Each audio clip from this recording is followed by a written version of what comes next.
Sarah, what have you done? Kerrigan, the die is cast. This is the last day. Your swarm darkens the sky of any planet. Forget Minsk. Forget all of it.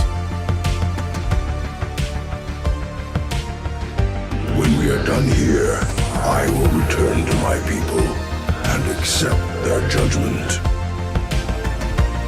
Command, we've found Kerrigan. She's holed up in a Zurg base. I made my peace long ago.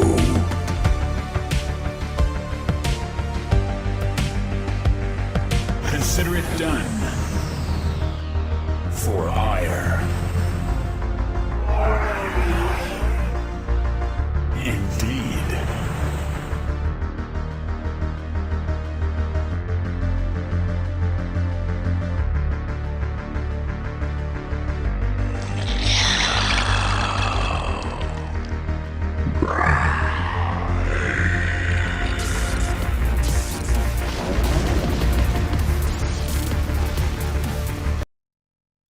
Alright guys, we're live. What's up, what's up? It's FSL Day 4. We got a real exciting matchup here. Let's bring in some of the players. We can chit-chat with them, but just to show you guys what's coming up as far as the games tonight. It's right there. We got 2-on-2 tonight. We got Code S, and then we got Code A. So let's bring in some of the players for chit-chat. We got Sloza here, who we need on the camera. He's gonna help co-cast with me. How you doing, man? Let's see if we can bring him in. You're good. Yeah, he'll hop on in a second. So Sloza will hop on and co-cast with me. Check out the FSL channel on Discord so you can get the camera set up. Let's bring in some of the players that's playing. We're gonna start with 2v2 tonight. So bringing in the players that's playing for that matchup, in that matchup. So we got Hyper Turtle, War Buddies, Neutrophil, and Miguela. 2-on-2. What's up, guys? That's right. 2-on-2 is fun. So, I know you two have been preparing pretty well, Hyper Turtle and Bunnies. You know, you guys have a really nice synergy. How about you guys, Neutrophil and Miguela? How are you guys feeling?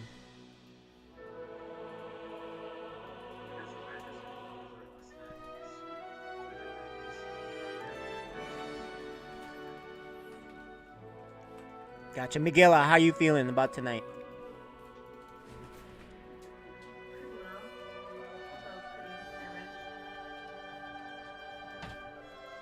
Yeah. Hyper Turtle, War Bunnies. I think you're favored here, but how much do you think you're favored, if at all?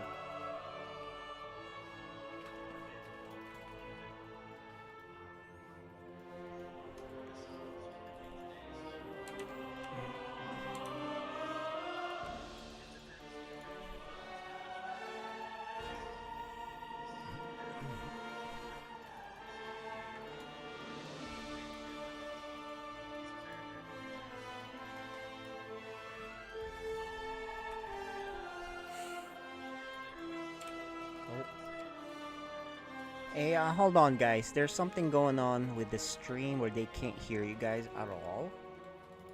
It looks like when I reset the computer, this happens. Yeah. Hey, try now. You're Testing coming up 1, a 2, little 3. staticky yourself. Yeah. How about now? Try it out. Guys, let That's me know better. if that's working. You sound better. The rain in Spain falls mainly on the plan. Got it. All right. Well, we're gonna restart because they didn't hear you guys at all. So She's got it. let's go ask them again. And actually, I'm bringing in Mighty Ant. He's gonna help us out here. He's gonna co-cast with me. How you doing, Sloza? Mighty Ant. Hey guys. All Happy right. Friday. So as we they got a say. party here. Now, let's ask again because they didn't hear the players. Neutrophil, Miguela. Neutrophil, tell us again how you feel, each of you. So, compared to last time, we definitely got in a lot more practice. I mean, anything is more than zero. But we got a plan going into this, and we've seen some good improvements. So, looking forward to it.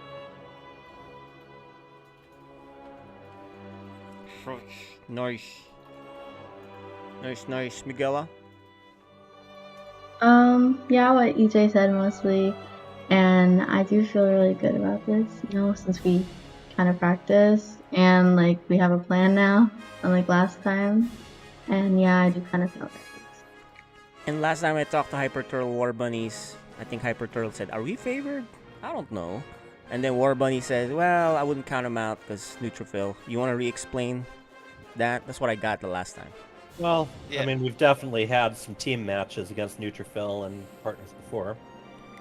They've done very well. Neutrophil's a very good opponent, and I think that last week we didn't see Miguela to her full potential, so I wouldn't say we're necessarily super favored, but if we can play our game, I think we'll do fine, but I know that they're not going to let us, so we'll see how it goes.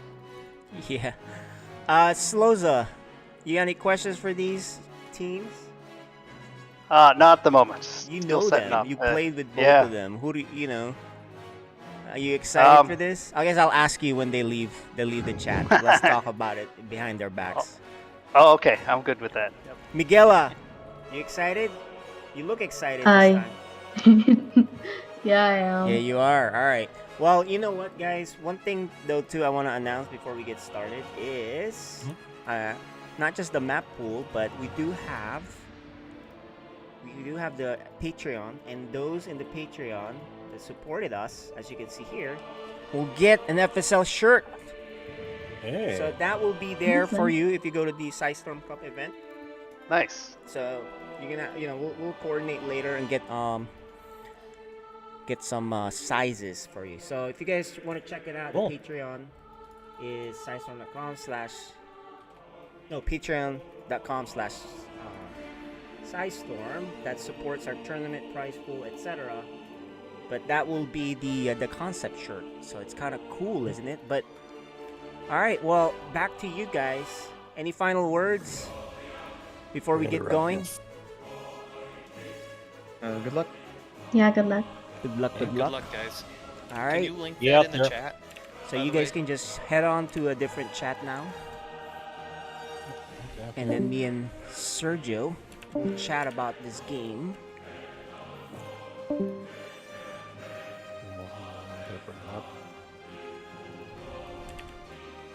Okay, so let us talk about these guys. You and me, Yeah. Sergio. Now that it's just you and me. Yeah, interesting matchup here. 2v2s, I think the strategy is always go for the best player, right? That's kind of like how we play. That's right. But you have two very good players as far as War Bunnies and Hyper Turtle as a team. Yeah, they're favored for sure. I would even say they're 2-0 favored, likely, in my opinion. It depends. Neutrophil, he makes up for it with his skill, right? Yeah. You have to make double. So If they let him spiral a little bit, then that could be the difference, right? that's right. So let's look at the map selections that they have here. Nightscape, that's the one with the lasers flying around.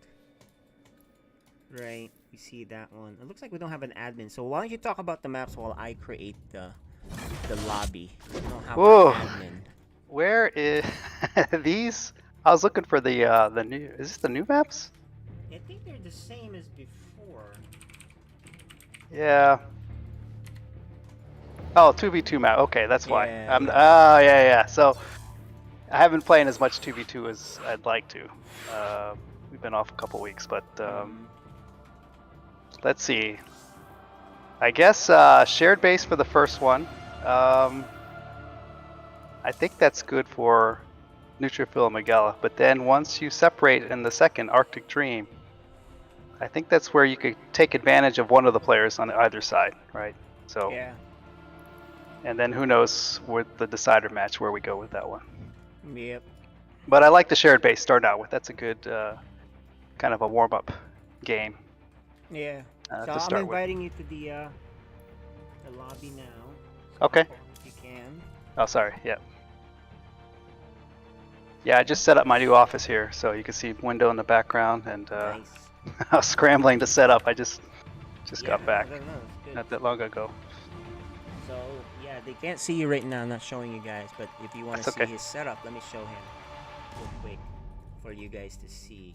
There's his setup. So this is the new 4, place. 5, So 6. looking very good, very good. Yeah, I have 7 monitors around me and the couch to kind of crash, so Nice, I've got nice. plenty Okay. plenty of technology surrounding me right now. So it looks like right now they're all Protoss on this selection. I'm not showing you guys that yet. I guess I can show you that real quick. Yeah, that's interesting. They're all Protoss, so we shall see what the deal is with that.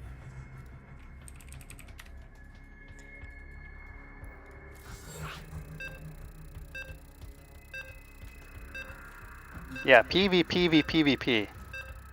Yeah. Protoss Clown Fiesta. Yep. What are you expecting here? Some sky toss? Got to be somewhere, right? Eventually, yeah. You're watching FSL Alright. Season 6. Let's get this set up, and introductions are in order. Why don't you start with the top right? Okay, in the top right we have. Who is that? Yep. Well, it'll show. Yep. Okay. Turtle. Hold on, I gotta change my camera. Yeah, I think it's number 3 for me or 5. Anyway, Go ahead with the intros. I'm still yeah, no setting up. worries. On the top right, the other guy on this team, War Bunny. and together, this team is called. Turgus and Hare. Yeah, both Protosses this time. And Okay. yeah, bottom left. All right. I'm back. Bottom left we have. Miguela. All right, and her Protoss partner in the bottom right, or bottom left, right, we have. Yeah, and they call themselves Mista Fusion. Oh, I like that name. It's an ode to Typhoon Fusion, one of the old players. But yeah, there's a scout by Neutrophil. Gonna see what's going on. Nothing too crazy. The first thing you look for is what? A forge for cannon rush, but you don't see that. You see gateways, right? So Yeah. Double gas PvP, is that pretty standard? I think they just don't want to get their gas stolen. So War Bunnies is like, you know what? Let me get the gas so I don't get it stolen. I don't have a whole lot of APM. I want to focus on what I want to focus on. So that is not a bad thing to do at this level. Okay. Looks like a pretty standard start. Yeah. So one thing you gotta watch out for is, we watch a lot of the pro games. Completely different game from our games, right? Especially in Code A, Code B, 2v2 especially too. That's a different game. That's 2v2. So one thing you gotta remember is these players, they have their own reasons for doing things. They may skip this or that, and it's just because they're dealing with their own understanding and APM, right? So it's pretty interesting, like I said, about even the gas steal. They don't want to get the gas stolen, so they get it early. Yeah, so both War Bunnies and Neutrophil have expanded. So that's good, at least one of the players on each team keeping up with the economy.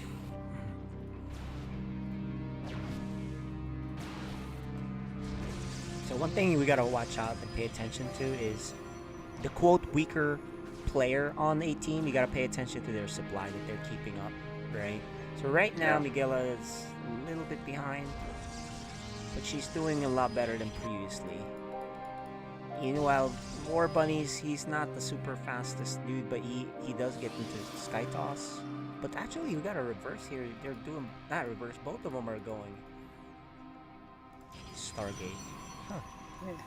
But Miguela is expanding faster. Yeah, So that's news. Neutrophil does spot what's going on. Yeah. Oh, I don't think he saw the Stargate though. Let's see. Yeah, he didn't see it. He just saw a bunch of stalkers. So very defensive. Looks like War Bunnies and Hyper Turtle are very defensive. They got a cannon, they got shield battery. They're getting an Oracle actually. And one base for Hyper Turtle for now. It's very Yeah, defensive. Hyper Or Turtle. aggressive, I should say. That Yeah, could War be very Bunny's- aggressive. Yeah, Warbunny's going Void Ray while Hyper Turtle's adding another Oracle. Let's see what he gets done with that. Luckily for Team Mist Fusion, it's going to Neutrophil's base, who should be Yeah. able to handle this better. He does have a Void Ray, or no, Phoenix. Let's see his reaction. There it is. Okay. Just 3 kills. Not terrible. Yeah, you gotta get out of there. And I think he moved too much. He had the range to kill that, but I think he mismicroed that. But he does have a Phoenix. Nicely big done. Chase. Yeah, that Phoenix Alright, will let's- chase him down. Yeah. Oh, he- Oh, Not before one more kill. So, yep. not bad. 6 kills. Yeah, and he's got the second one on the way, right? Yeah, Yep. it's right there on the other side, just kind of waiting. But he's a little wary because he knows there's phoenixes in the map. And this one is just gonna miss it. Yeah, Neutrophil's not pay- oh, he does. Oh, see you it. got it. Yeah. He does see it. So that's good awareness by Mr. Neutrophil. And he's not gonna get anything. So yeah, 2 oracles for 6 workers. Not good.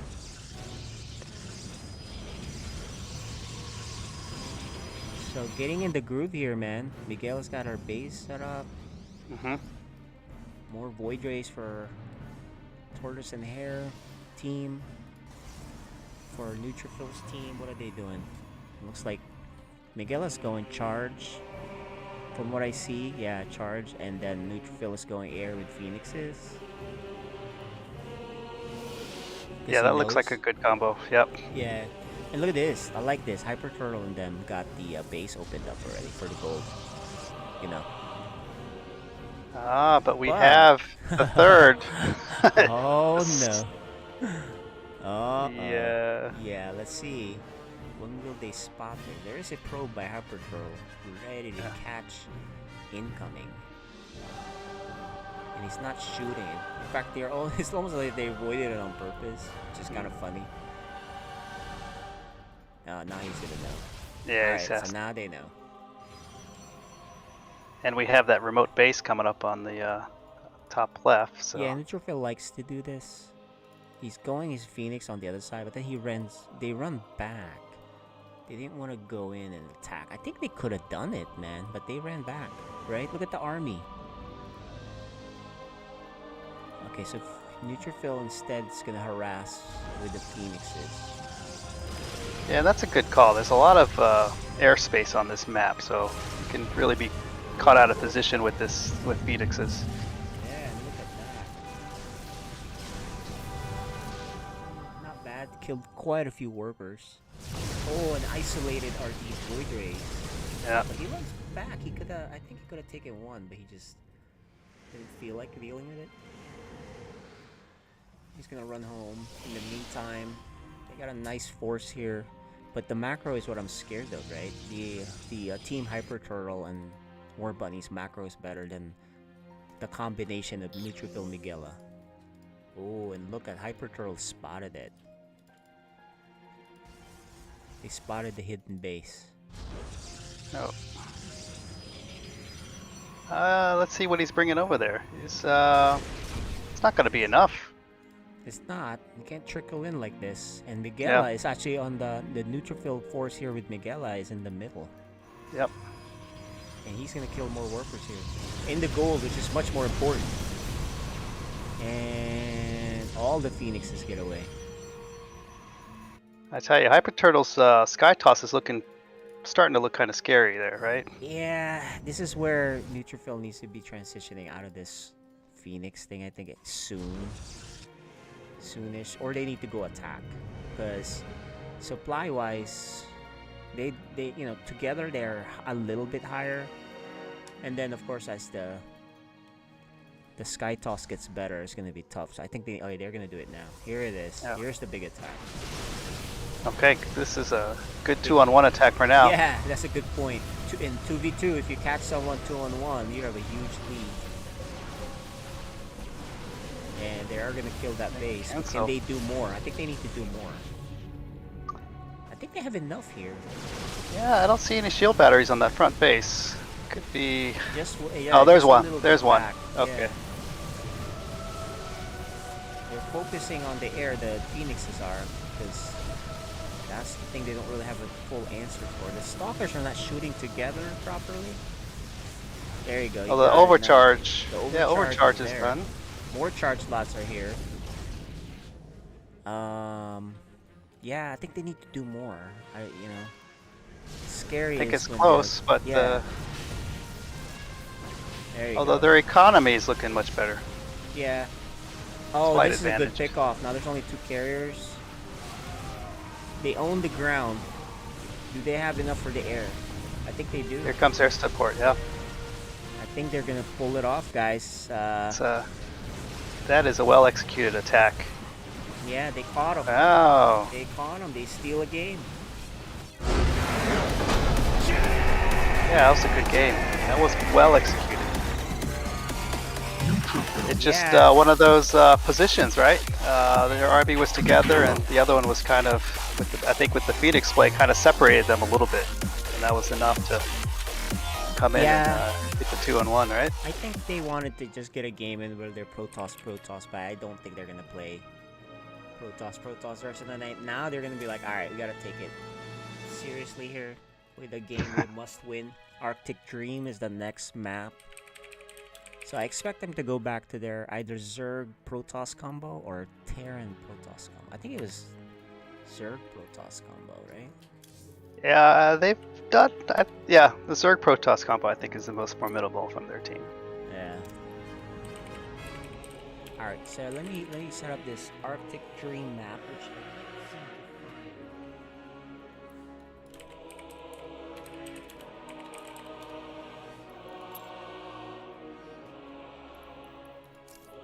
yeah, I can't find that map, so hang tight, guys.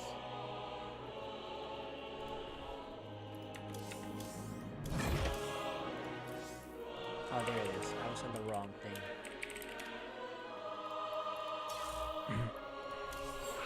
Alright, we'll see what they do. Let's see if they go Zurg Protoss now. I don't expect them to go both Protosses.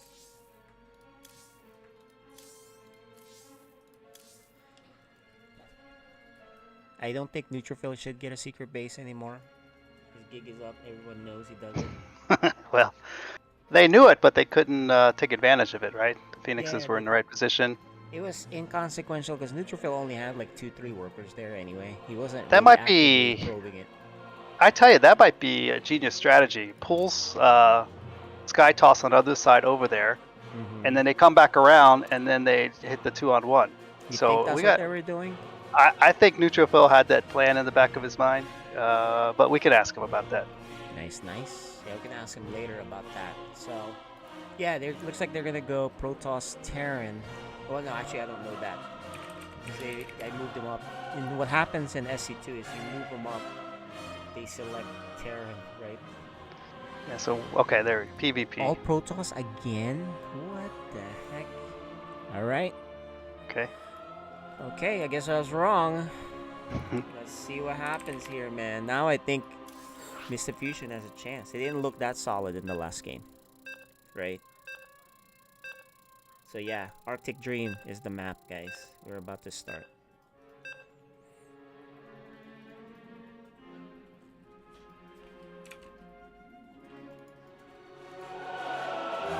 You're watching FSL Season 6.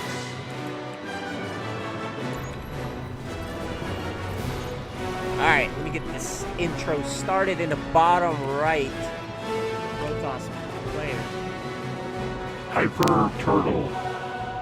And his partner, also Protoss. Main is Protoss. War Bunnies. And these two are separated in this map, but their team is called... Turgus and Hare. And go ahead, Slow. Okay, in the top left we have the purple Protoss. It's Miguela. and our partner in the upper left we have the blue Protoss. Neutrophil. And together They are. Mista Fusion. They don't have an intro yet. Okay, I was waiting for that. Yeah, that's okay. So they passed the mapping, the scouting of the map. So it looks pretty good. Yeah, I tell you, these bases are pretty close together. You can still kind of support Yeah. each other pretty well. Kind of, yep. But you get 2-on-1, or you get blocked off, and then you focus on the one with a cannon. That's the scary part, right? Mm. So if I'm neutrophil here, I would go with a really hard attack on the one, but we'll see. We'll see what they do. This is a smaller map too, so there's gonna be a lot of aggression fast on this map.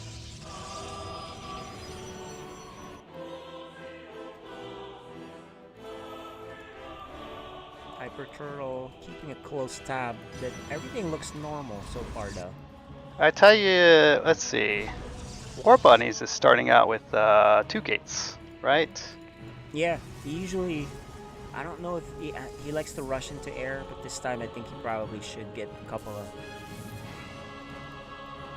of gateways pretty early just to be safe. Ho ho ho! Look at here. Yep. All right. We have action. We do have action. Neutrophil is 1 gate right now. They might get rushed here if they don't watch it. He is expanding too, but. Oh, you spotted that. He spotted it? Oh yeah. Is that? Yeah, he spotted it. It's a gateway. Yeah. Okay. Neutrophil knows. So if you're neutrophil, you gotta get shield battery and a bunch of stalkers as fast as you can. You say, Miguel, I need your stuff right here, like right now. Yeah, that was a good scout. Yeah, To hit that corner. Yeah, like that's like something I wouldn't. And I don't even know Hyper Turtle knows that he got spotted. So yeah, look at that. He obviously told Miguel, like, hey, I need some units now. Yep. 3 gateways. If they hold this, they're gonna pull an upset because there are some stalkers on the way now. Yeah. He's No even expansions from. Well, there's He has one there, but I think that'll be used for Chrono Boost. Look at him. Look at him check. He's gonna check what's going on there. He spots the Robo too. So what he can do is split up these guys. Oh. What's Neutrophil done? He's mismarking this. He's gonna attack. I don't think he has enough. Okay, there's shield batteries. Yeah. Alright. Neutrophil preparing. Miguela is getting charged as usual. Calling workers. So he's gonna probably say, hey Miguel, I need you here right now. On the other side, there's War Bunnies has his own proxy on the left side too. I don't know what I guess they didn't join in the proxies together. Here it is. He's got to force field out the first set of units here. Neutrophil, this is actually what you want if you're Neutrophil's team, to be attacked. That at least him, not Miguel. I gotta. There it is. Okay. He can handle it pretty well. That'll shave off units. And on the good other isolation. side, look at that. It's actually a depth pressure for Miguela. Pretty cool. And that will be handled. But it looks like Hyper Troll and them, they decide they're going to attack Miguela together. And so they're split up. And there's an Immortal though. Uh-oh.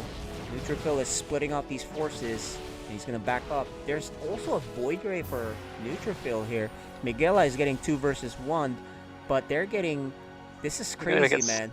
This is a sandwich situation. It is. Can they pull this off? It's not something Hyper Turtle and them practice, Well, we don't know. I mean, this is not. They usually stay back and like get Void Rays. Oh, and the split and Neutrophil split up. Let's see. He does have his units down there at the bottom. He's the one that gets force field. Oh no, he force fields that out. Oh, this is a beautiful overcharge. Although he is. Oh, I think he's gonna hold it. And on the other side, Miguela cleans up the army. This is not looking good, man, for Hyper Turtle's team, because they've lost so much trying to kill him.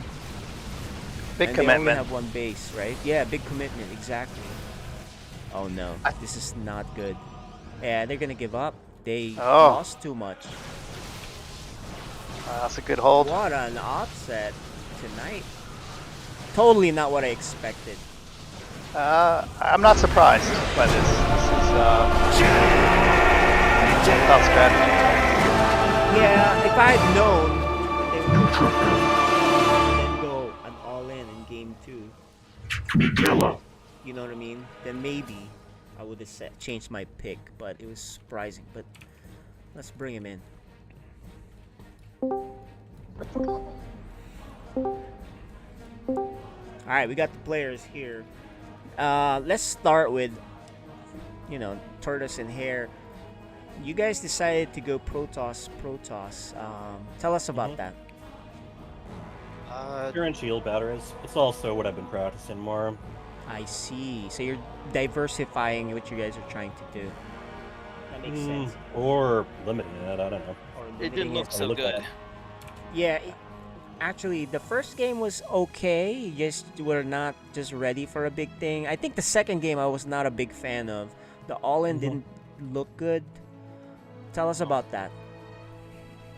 Well, for one thing, we hadn't practiced any all-ins together. That's what I was saying. I was like, they didn't look like they practiced that.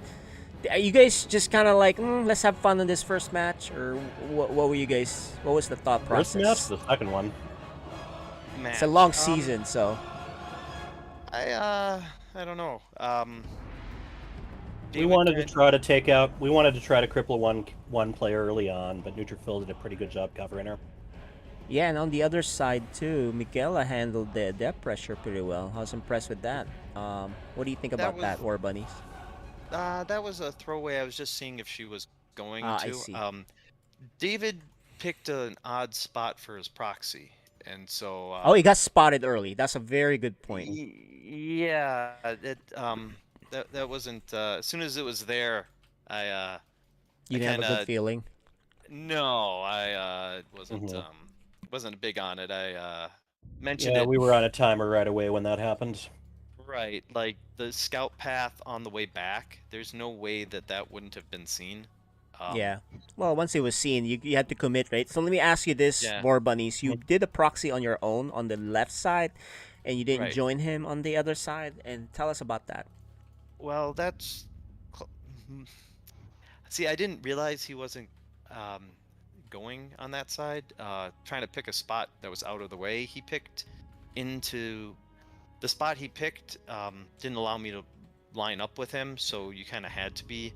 you had to put it down right away, and you're like, all right, let me just put it down. I was like, well, we're kind of boned, so... Yeah. Well, it's game 2. You guys like, screw this. We're gonna go all out. Right? Yeah. I mean, once you go a 4-gate and you're scouted like that, David, I don't know what type of all-in he was doing. It was like 3-gate proxy robo, I think. Oh, so you didn't talk about this beforehand? You're like, hey, we're gonna all in. No, this is the map we ended up with, and we noticed, this is... Yeah, separate. It's not a bad idea to 2-on-1. Probably going to be cheese versus cheese this one. Got it. No, yeah. It's not honestly, it's not a map we usually play. Yeah. No, we were supposed to veto it, but I see. All right, well, I thought they'd be vetoing it, honestly. Yeah. Let me ask Sloza, you got any questions for these guys?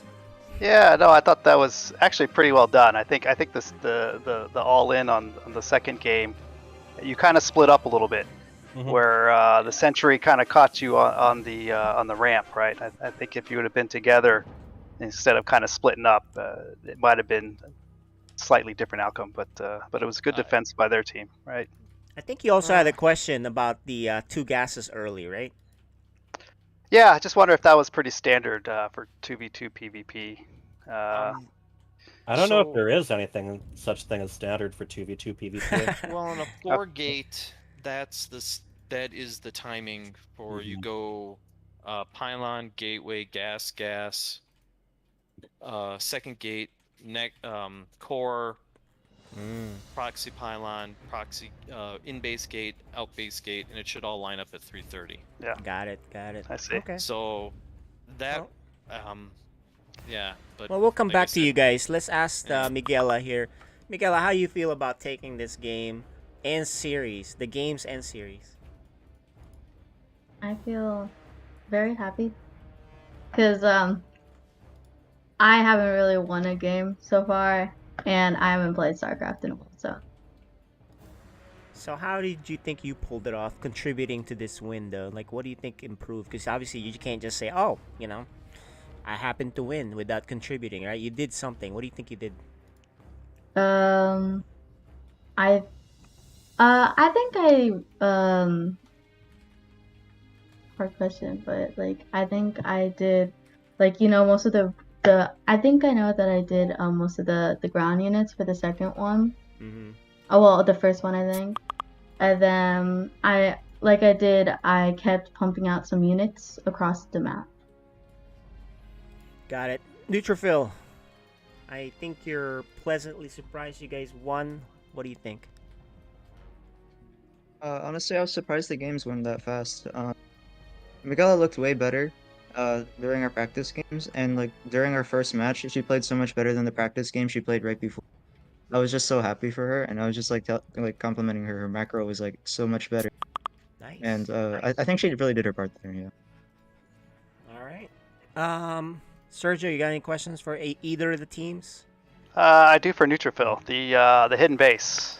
Am I thinking too much in it, or was that to pull some of their units to that, and then you attack a 2-on-1, which really worked out for you guys? Was that part of the strategy, or is that just kind of how it worked out? So, I kind of just grabbed it out of instinct at first, just because we kind of had like all the map control with the Stargates, although we did have the back and forth. But after he spotted it, I thought it was a good idea to play off baiting him up there. So I was hoping to catch him in the middle of the map because I let him like see it for a while, and I was hoping he would move out on the map and I could jump on it. But that didn't end up happening, so I'm a little disappointed with that.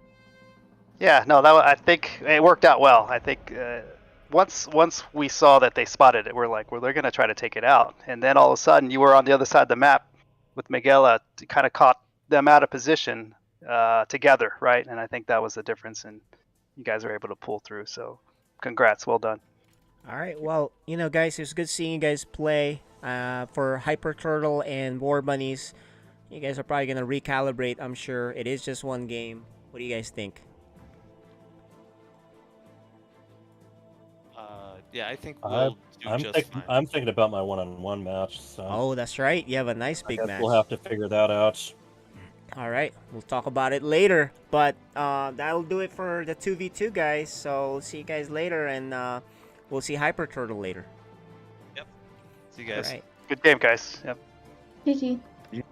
All right, Sergio. Let's talk about this next match here. All right, who do we got here? So it's gonna be Hyper Turtle and the Archaic, and we're gonna take a break. Okay. Before we go back, we get that going. They still have to do their vetoes, and looks like Hyper Turtle did start his veto, so we're still waiting for the Archaic to do it. So in the meantime, unless we can do the Neutrophil JMPZ games first, but I think we're gonna need a little bit of a break. So yeah, let's take a quick break, guys. We'll be back, and we'll play some Season 5 highlights. So last season we have some highlights too. So we'll be back about 5-10 minutes, okay?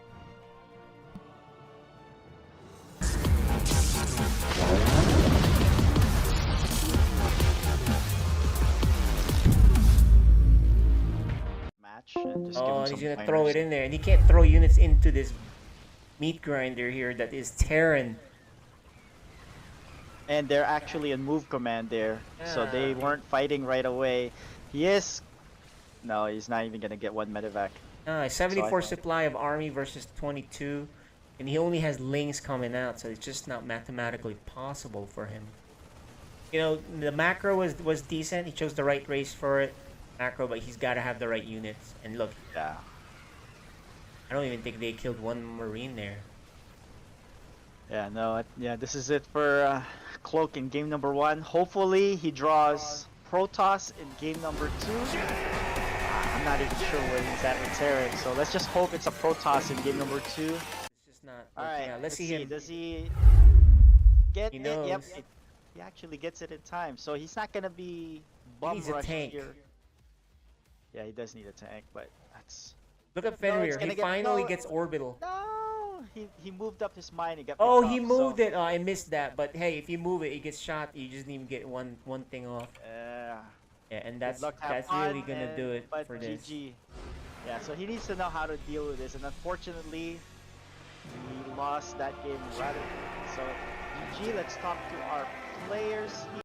For Cyan, but Cyan does, you know, did he finish? Yeah, he finished charge, and this charge army is good. So here it goes. The blink down. That's a lot of charge lots, so maybe he'll clean this up after all. We'll see. Nice micro hiding in the bunker. If he can kill the, you know, the tank, he can kind of regroup. Oh, good pickup. And oh no. He needs to warp in. Cyan has no money, guys. And look, the tanks are sieged. Tanks. Sorry, there's 2 tanks are sieged. I don't think he has enough here. He just does not have enough and no money. I think this is going to do it. Game 1. That one is going to go to the young one. This could be revenge to the Cyan right here on this counter push. Charge lots are great against stalkers. There are shield batteries here, a shield battery here with overcharge and cannons. But is that enough? I think Cyan thinks it is, so he backs off.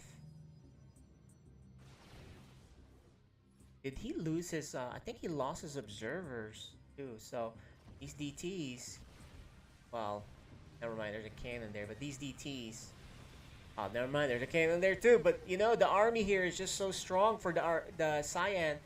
He's already got 1-1, right? His upgrade is there. More charge lots. There's 4 immortals here. I think it's only a matter of time. He's getting raised down here too. And there you go. He ties it up.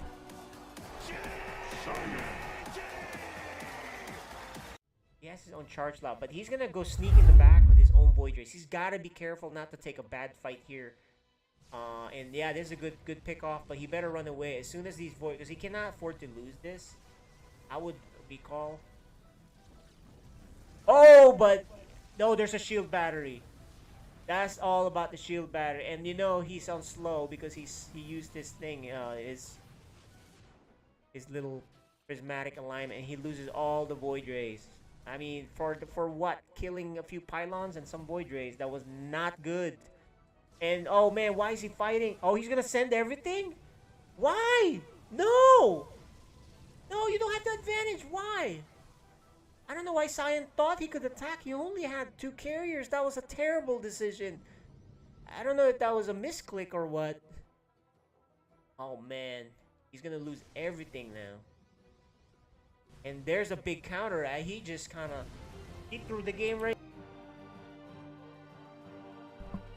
All right, we are back. We are back, ready to go. Sergio. We got a next game here. It's Hyper Turtle and the Archaic. They did their map selections. They're here. They're set. Let's go bring him in. This is a Code A match. So yeah, let's bring him in. Let's do that right now. So hopping on now, we have back Hyper Turtle, and the Archaic is here. Code A champ. So let's start with the Archaic. How you doing? Hello. I'm doing pretty good. Tonight's good. You just got here. You're a little cold. You came from some event, baseball or something, or some other event? Right? Some other school activity. Got it. Yeah. And of course, you knew about this match tonight for a little while. How are you feeling? Well, I have been. I've not been really practicing as much for like this match.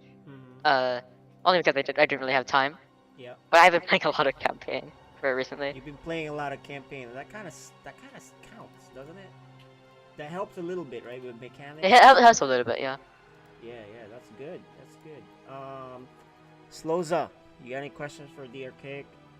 Yeah, I saw in the highlights you were playing other races other than Protoss, right? So you have you gonna do random tonight, or are you planning on playing Protoss? Have you decided? I think I'll just stick to Protoss tonight. I have Terran isn't great as of right now. Okay, excellent. Got it. And we have Hyper Turtle, who's also, can play different races. Have you made the decision? You're just gonna show us on game time. I'm going with Protoss. Yes, right. But That's I'm your warm. shirt. Well, yeah, there is that. All right, and you guys had a nice match last season. It was very crazy. I'm sure you've thought about it, and this is a different season, different form for either of you. How you feeling about tonight's match, Hyper Turtle? I think it's probably going to be a throwaway. You know, kind of started off the night on the wrong foot, and I don't think I've really had time to change anything. So we'll see how it goes. But Got it.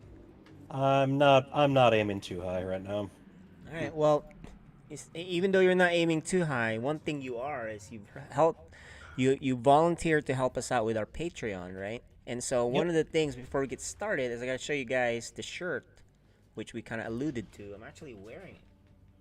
There you go. So that's the we'll have that available, and you can help us coordinate the sizes and who's gonna be at Size Storm Cup and the Patreons. And actually, if you guys are interested, you're not Patreon, no problem. You can order separately. We'll give that info later. But what do you think about that? Because you're a big fan of shirts, right, Hyper Turtle?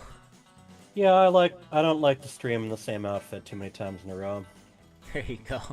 People start to wonder whether or not I wash my clothes, so I gotta alternate. Yeah. Sloza, you got a question for Mr. Hyper? Yeah, I think you're looking very, very relaxed, and I think it's always good to play right before your match, which you just did, even though I thought your form was okay. It just got caught, but I think you should be fine. No questions, just good luck. No questions. All right. Just good luck. Okay. Well, good luck to you both. I guess we should get started. And so they did their map selections. I don't have an admin tonight, so I'll have to do that. So hang tight, guys. There's a slight delay. I have to move people around, create the map, yada yada yada. So, all right. Now that they're not on our chat, and it's weird because he's kind of see-through on this. I don't know what's going on with his video, but he's like see-through. Well, that's how Protosses spawn, right? Kind of like that. Just kind of. He's warping in. Yeah, something like that. Yeah. Yeah. So the maps that they selected are shown. What do you think about this? Let's take a look. I see Stargazers. That's the #1 veto, right? Yeah. Kind of like. Yeah. Okay. So we're starting with Data C. Yeah, Data C. It is. What do you think about that map? I think it's pretty standard. I mean, you definitely have proxy positions on that, right? So, anything. I guess it depends on strategy. Let's see what they have in store for this first one. Yeah. So I think let me just make sure.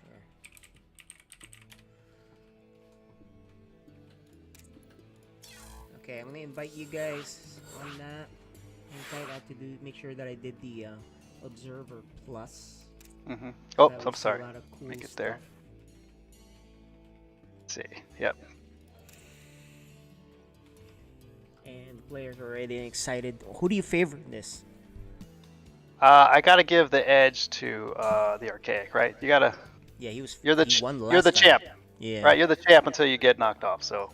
Yeah, and I mean, watching how listening to Hyper Turtle talk, he didn't seem too confident. He did. I tell you, he his He's abilities relaxed, are but he's there. Like, it's a throwaway. Well, we'll see. All right. Well, let us get going.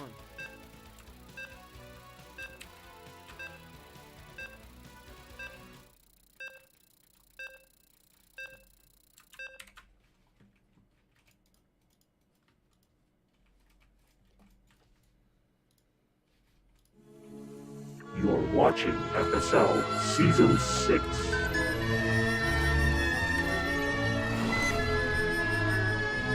Alrighty, in the left side, the Code A champ. The Archaic. Okay, and spawning out of the top right side, it's his challenger. Hyper Turtle.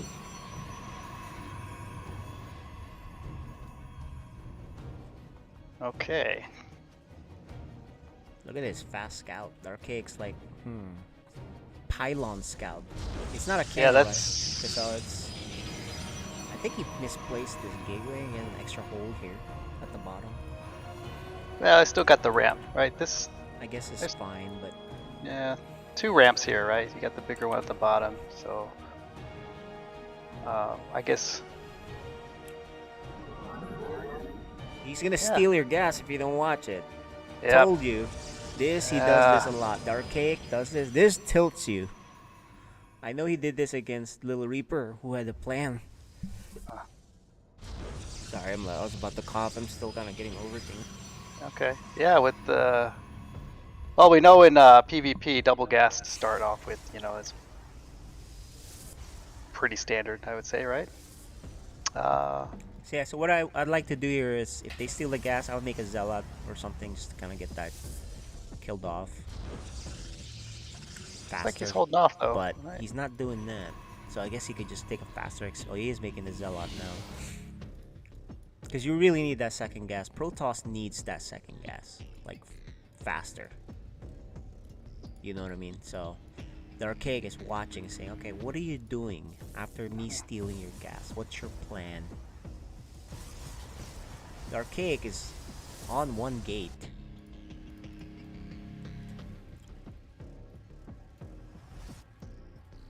You play Protoss, right? Once in a while, you switch around.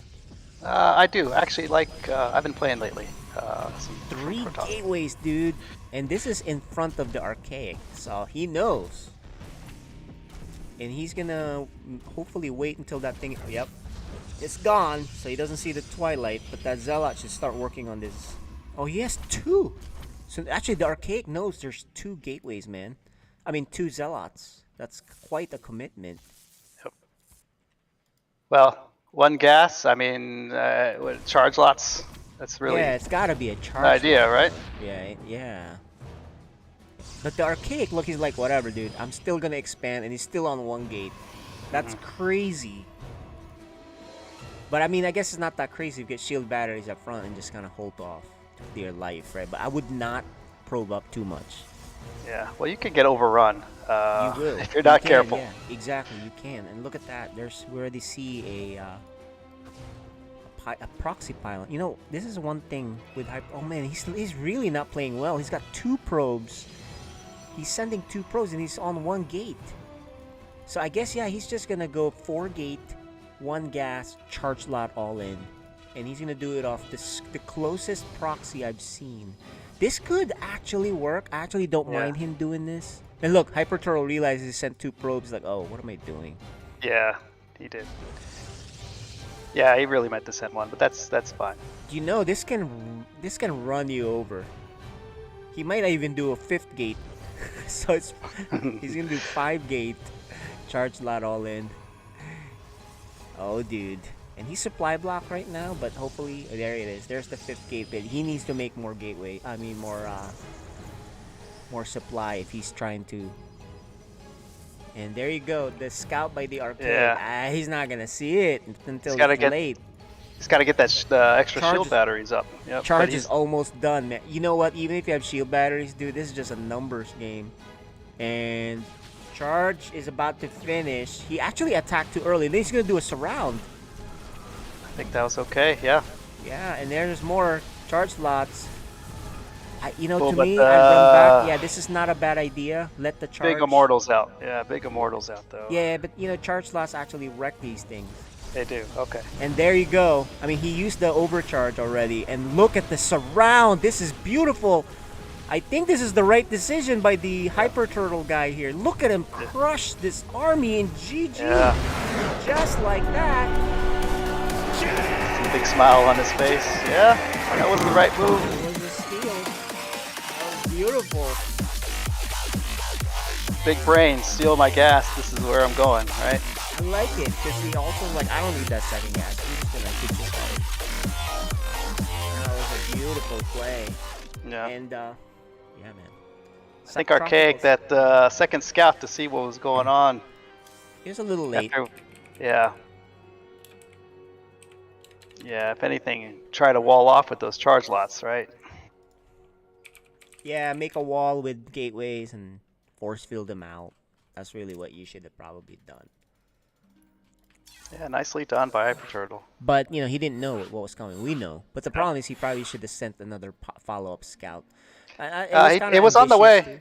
Yeah, it was on the way, but he got hit right when his scout was almost to But it's the other still natural. kind of ambitious, though, with one gateway expand and another gateway. They do this 4-gating you with charge lots. So you probably want to send more checks. Anyway, that's game 1. This will make it interesting. Who am I missing? I'm missing the Archaic here. Hang tight, guys. I'm doing production, casting, and adminning, so it's a little tricky.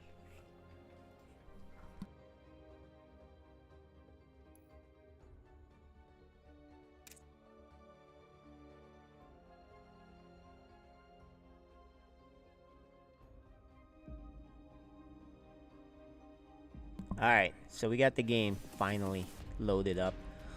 Okay. Tropical Sacrifice. What do you think about this map, man? I'm looking at Hyper Turtle. He looks a little more focused now. Like, okay, Yeah, I got this. So. And the thing is, though, I'm looking. It's okay. I thought he was gonna go Terran. I didn't think he was gonna go Terran, the Archaic. But game 2, can the Hyper Turtle pull the upset, man?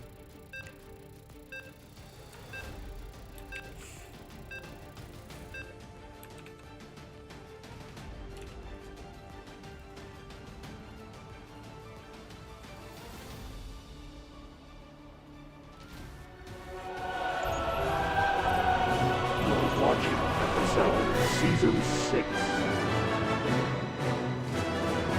Alrighty. In the top right, taking a loss on that one after stealing the gas. The Archaic. All right, in the bottom left, we have the very focused Hyper Turtle. Okay. Again, Archaic, man. Pylon Scout. His Early. scouting early game is really good, but you just missed the mid game scout, right? Yep. Well, the early, later scout, right? Not quite mid game, right? Yeah. I'm not a Gotta fan see. of scouting after Pylon, just because you lose so much money, and I think you can do what you need to do after the gateway. So, but if you really think the guy's cheesy, I get it. So that's the. But I don't think Hyper Turtle does like. I know he 4-gated charge lot all in, but that's in response, I think. Yeah, and I think the response here was, okay, I'm gonna get my second gas here. There's no messing around this time. Exactly. And look, there's already a second pylon proxied for Hyper Turtle, and look, the Archaic left. Where's the Archaic? His probe left. He doesn't know about the second pylon. But typically, you want to hang out here and see where they put the second pylon, right? If they don't put a second pylon, there's a proxy.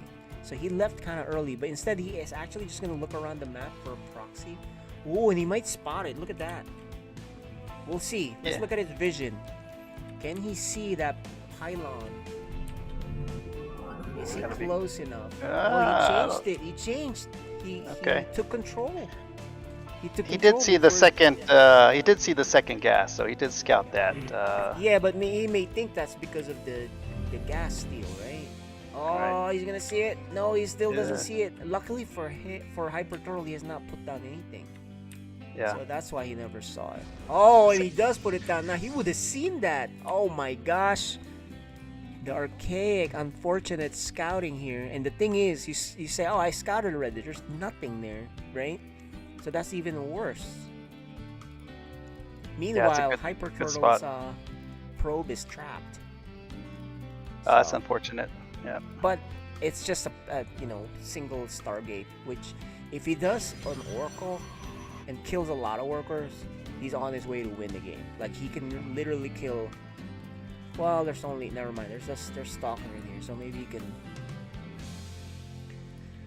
So it seems like this proxy Stargate is late. Because typically, if you're gonna proxy Stargate, right? He would get there so early that there's maybe one unit, not two, I think. What do you think? I don't. The timing here seems late. He's still gonna get a lot of. He's still gonna I think kill a lot. he spent money early to block him getting the second gas, right? Or to try to prevent the block. So maybe that's why it's a little bit late. Yeah, and it's just a little At the slow middle of bit. the But night. anyway, let's see how many workers this guy kills. This is really 4, right? important. Oh, it's Yeah. racking up. This is looking Yeah. really good. 7. Oh, he missed micro there. He could have killed 8, but he just 7 is not bad. He didn't lose the oracle. No, And that's a he- good start. Yeah, and he's making another one. Huge lead now, worker-wise, but the Archaic has a base, so a little bit of miscontrol here. Hyper Turtle's control doesn't look sharp today, because these two were separated. Number 1.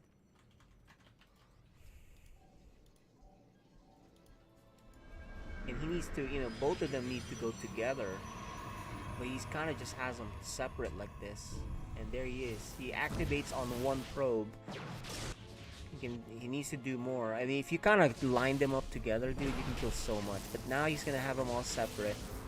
He does kill 2 more, but he loses the Oracle. Not great control, but because of his tactical decision, he's in good spot. Yeah, still worth it, I think. But he needs to take a base. He doesn't have a second base, dude. There it is. He finally does it.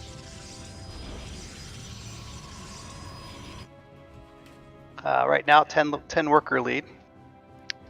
Yeah, Yep. and with this double nexus, the Archaic can catch up, assuming he's probing, but he's not even probing either.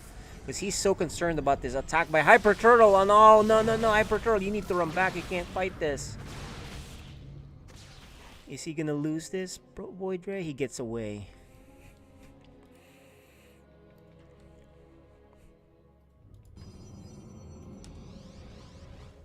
You got that Immortal out there. What's he doing? Just kind of hanging out. Let's see. Oh, it's I guess he was gonna go over there to knock down the Stargate, but he's got a better decision to bring it back. Right. So yeah, he's finally gonna take care of that Stargate. Finish that off.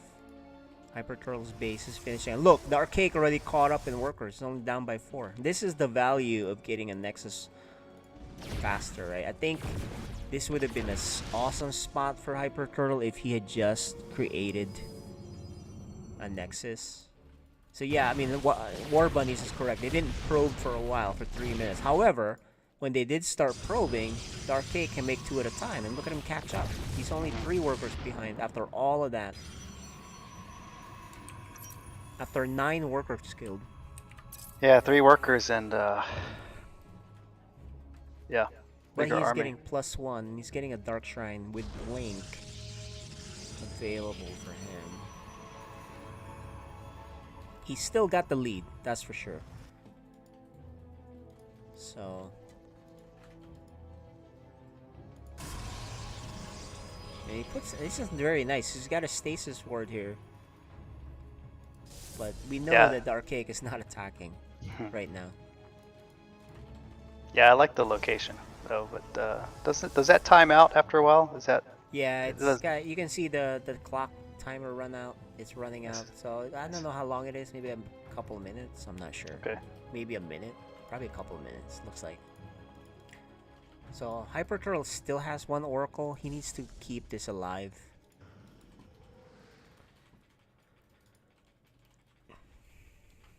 Because he can't make any more. He lost his Stargate. He's looking for an expansion. No expansion Yeah. yet. That's good use. Keep it scouting. Right, Yeah, keep it yeah. alive. Exactly. You can probably do a revelation too if you want, but because see the thing is, Hyper Turtle doesn't actually have a robo, so if a DT shows up here, he's in trouble. Which, lucky for him, there isn't any. And in fact, The Archaic sees the DT Shrine. That's why he makes cannons. Yeah, he saw it with his hallucinated Phoenix Scout. These guys both stopped making workers, if you notice. They're both tied up. So I guess since both of them stopped making workers, it's even. Although Hyper Troll is getting his third base. Oh, and actually, the Archaic also. Yeah, they just saturated and they're like, okay, let's go. Yeah, things are slowing down a little bit, stabilizing.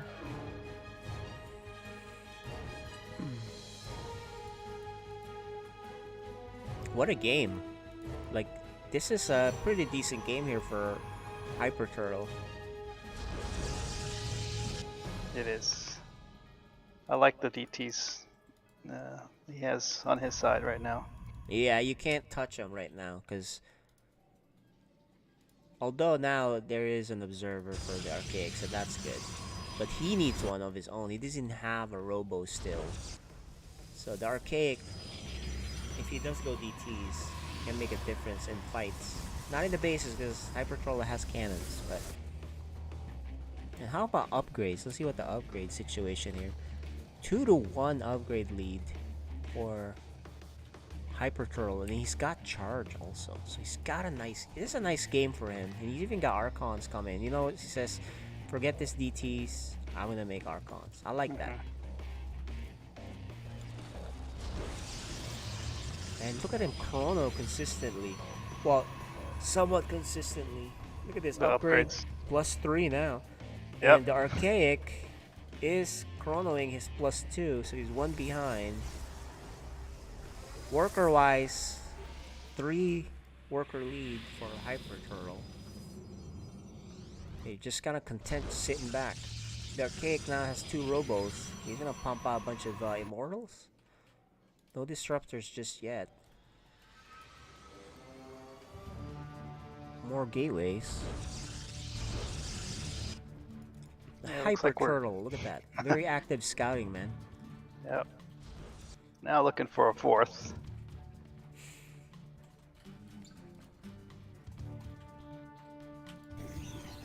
Yeah, they don't seem to consistently keep making workers because they stopped again. There's a lot of gateways out there, though. Yeah, like...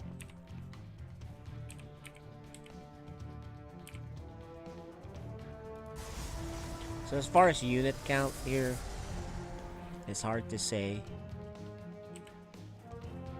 Slight edge for Hyper Turtle. Although, probe count, Archaic just took over the probe count. Oh, no. Yeah, that's... By like... That's by quite 9. a bit. Yeah, that's quite a bit from being down 9. Yeah. But supply-wise, they're within 2 of each other, which is kind of funny. The army size of Hyper Turtles, better upgrades and slightly more units. Yep, so I guess it just really depends on how the engagement is. Because look, the Archons, they don't have a whole lot of range, so they better be up front.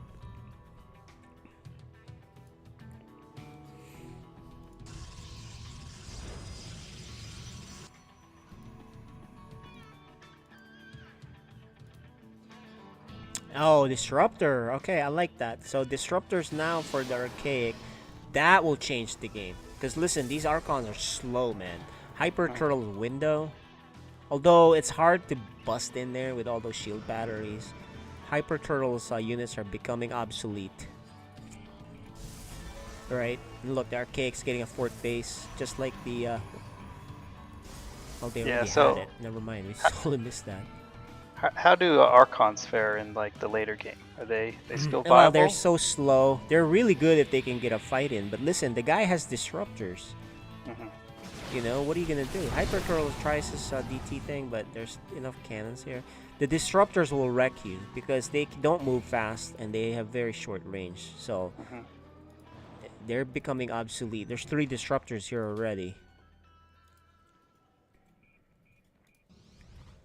Okay, so yeah, Hyper Turtle's now on 3 attack. What do we have over here?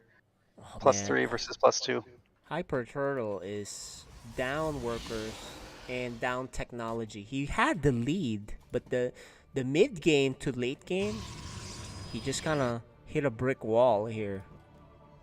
Right? He's stuck on the Archon tech. Archons are great, but not against Disruptor tech. And he even has Immortals. You know, so range-wise, not looking good. Alright, Although here we go. upgrades 3 to 2 lead, but still. Okay, here we go. He's finally gonna use his army. But remember, this is what I'm saying. Watch the Disruptors here on this fight. Then the Archons need to be up front. Oh, and he loses the Oracle. Watch this. And this is a bad choke. There's the first one. But actually, the Archaic needs to shoot the Disruptor shots together. So that way, whatever they hit, they will kill. There's overcharge here too. So this is so bad fight for... Those Archons are beefy though.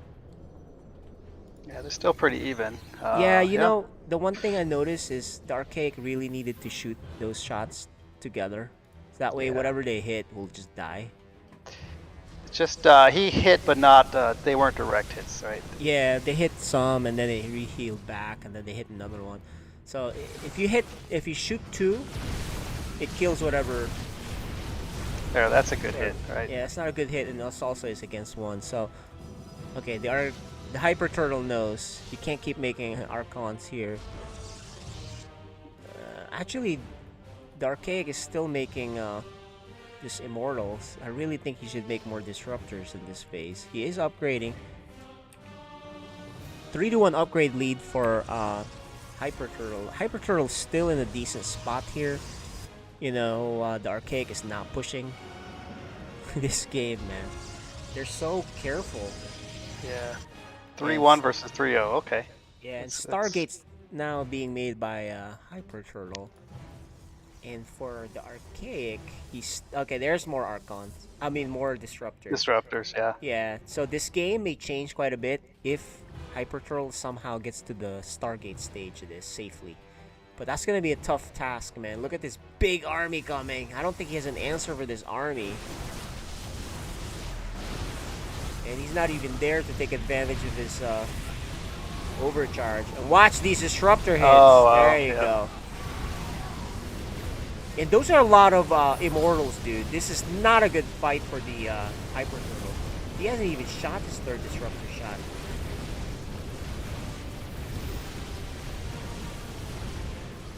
Hyper Turtle has a Void Ray to help.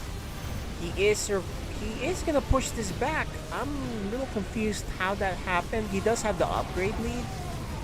I don't think the Archaic used his Disruptors as well as he could have there. No, it was because of the upgrade lead that he was able to hold that. Yeah, right. now he has all these Disruptors. Okay. No. Don't be scared about using Disruptor shots, man. He was in a good spot, I think. Yeah, I always shoot myself when I get in those battles. Okay. I think he needs to stay. He's being really aggressive here. In the Stargate tech, he just has it as a tech. He actually isn't even doing anything with it. The Hyper Turtle feels like he has to attack, but look at how defensive the Archaic is. He's in a great spot here. How are you going to bust this? He's going to try to do this sneaky thing on the other side, but that's not going to work now. It's too late. You're going to lose this prism if you don't watch it. Oh, there's a DT.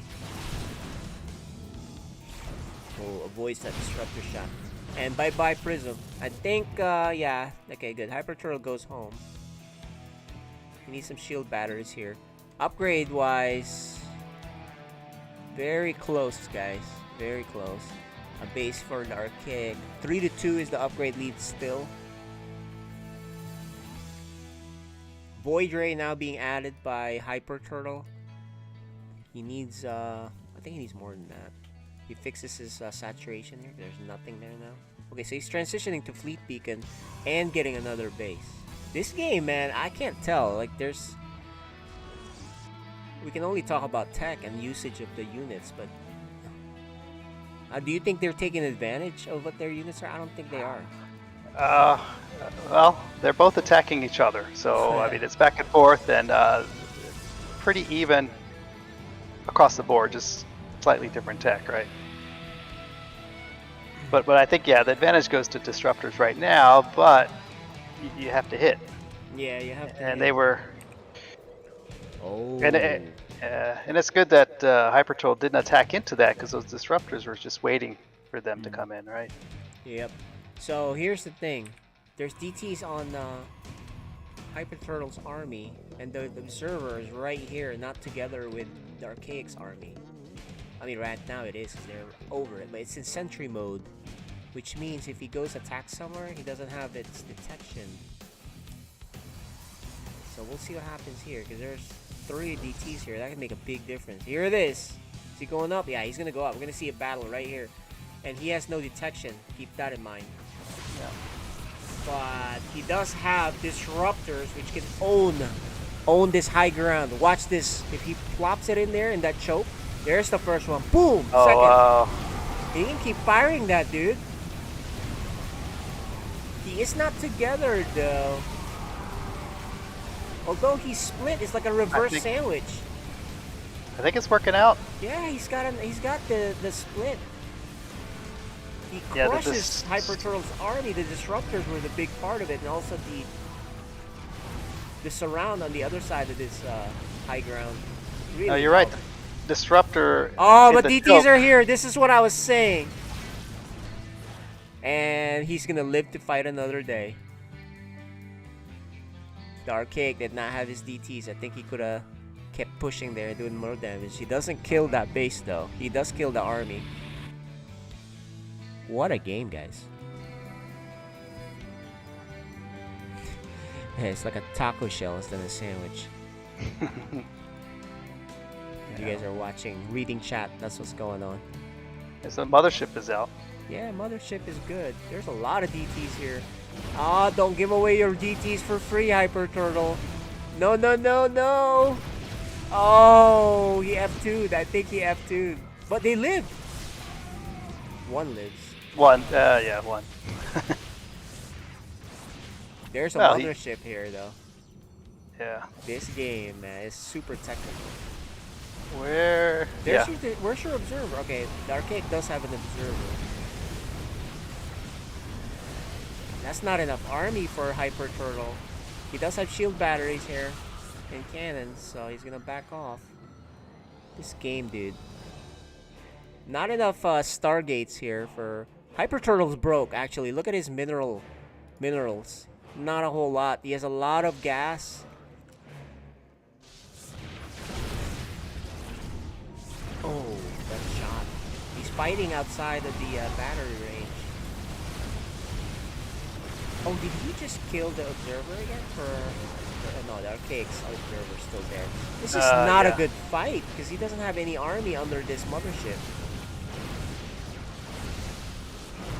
It's so crazy. You think one... Okay, that's a super battery. Look at that super battery go, dude. It's the Archon. Oh, you gotta get back. Hyper Turtle really needs some money to warp in stuff. He's just broken. As a joke. I can't believe there's so many immortals here and stalkers and he's not crushing this army. I'm really confused, right? How's that happening? And that's the power of the overcharge. Because he has an observer. Or he did at one point. I guess he just died. Yeah, they're even on upgrades now. 3-2 for both. Yeah. He caught up. He does have an expansion here, Hyper Turtle, but he is broke. 250 minerals. Where's his money? I was looking for his probes. Let's see. Yeah, his probes are mining. So, on this mothership is getting shot to hell. And look at that. A recall. He's going to lose his mothership. Oh, that's a freebie. He's like, yep. Let me just give you a free mothership.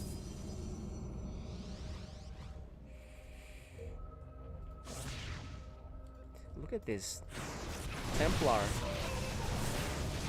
Templar's trying to take on the whole army.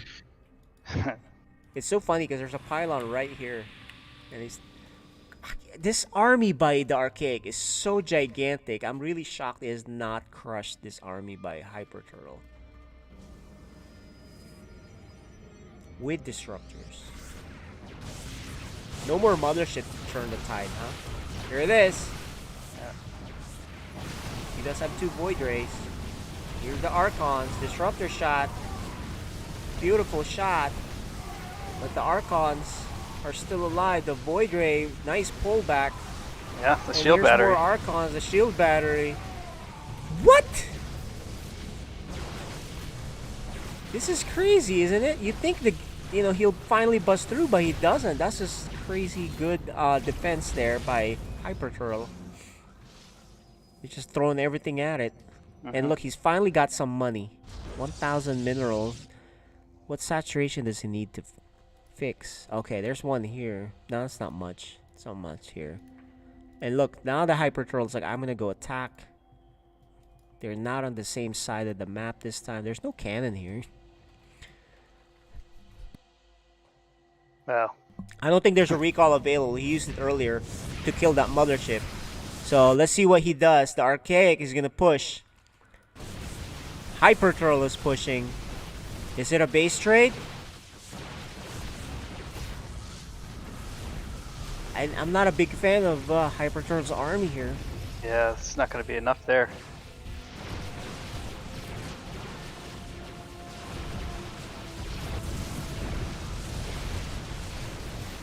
I don't think Hyper Turtle's army is as strong without shield batteries. He's gonna lose a lot of workers here.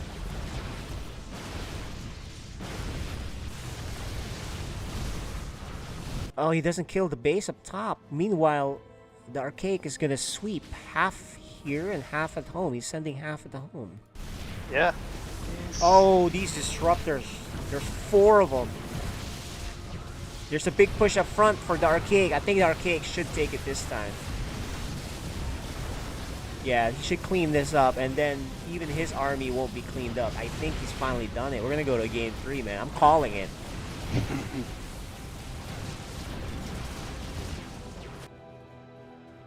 Look at 5,000 minerals for the Archaic, dude. Once again, the DT saved the day, so it's gonna add another 10-15 minutes to this map. Sure, But why not? Why not? If the Archaic just make sure he has observers with him, he probably would have busted through a while ago. Yeah, he had a couple. I guess they just keep getting killed in the these Maybe the back and Archons, forth fights. yeah, keep going over the Archons and just killed by splash. Who knows?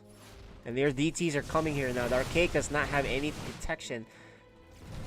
The Archaic, man, I predicted this already. I called it. You gotta clean up this game. But he's not doing it. There's the observers. Okay. Yeah, just in time.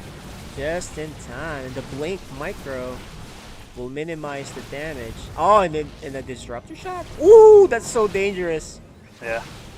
It's so dangerous to do a disruptor shot against your own units. Okay, well, you wanted observers. He's got 4 now. All right, over well, his he's army, like, so he's like, I'm gonna. Archaic does take out the base with his own DTs on the top left, so pretty big lead here for him. He's got 4,000 minerals, dude. That's the problem for Hyper Turtle. Hyper Turtle has no gas and very little money, and he has to survive the onslaught. The Archaic is a bigger army, double the army. So I did call it earlier. It's still the case, but it's taken a while. where are those DTs going on the Archaic side? See him? Oh. I think he went Oh, home with oh, no. Yeah, he went home Yeah. with his DTs. Actually, Archaic has his own DTs. It's hard to tell the difference between the two. Yep. Okay, yep. And look at that. Hyper Turtle tries to put a base on the top, but there's already a base there by the Archaic. Yeah. And another push here for Hyper Turtle. I really don't think he's in the position to be trying to force battles here. He doesn't have the money. He can't trade. This is a giant army by the Archaic. Oh man, if he wasn't already behind, now he's even more behind. Because he threw away a lot of units into this giant army. Yeah, I think he was just going for the run by, but 145 army supply versus 14. 10 times. Yeah. Although he is taking out Archaic space top left. Yeah. What does he have over there? Oh, just a couple of zealots. Okay. Oh, and there's the DT. Archaic doesn't have an observer there. But the Archaic is pushing here too, so he's like, whatever. Where are those observers? Yeah, all 4 of them are with the main army. So this one DT is gonna be. Well, I guess he didn't warp in a DT here, so he'll save that. I thought I saw DT, but that's gonna do it, guys. Oof, what a game. Now we're gonna go to game 3. Ties it up. The deciding map is on Moon Dance. Not a bad game for Hyper Turtle, but he just kind of ran out of steam. You know? A lot of pressure. He had the advantage, just not quite able to get over the top of that, right? Yeah. And I think you're right. The probes, while he was attacking and got ahead, I think that's where the economies came together, right? Yeah, and what a good game though for a second game. Yeah. So will we have an anticlimactic finish? We'll see. 'Cause that was such a good game. Yeah. You know, these Code A games are pretty good.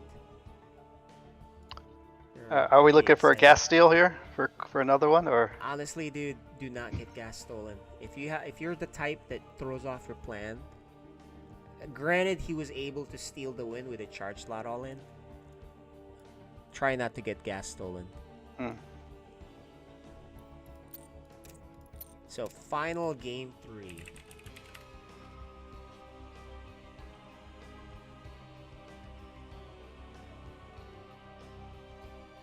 Okay, they said they're ready. This is Sergio. What do you think? Who's gonna win, man? Oof. Well, let's see. It could go either way. Like I said, these matches are pretty close. All about strategy, right? Yep. Okay. As long as the dog doesn't distract him. All right.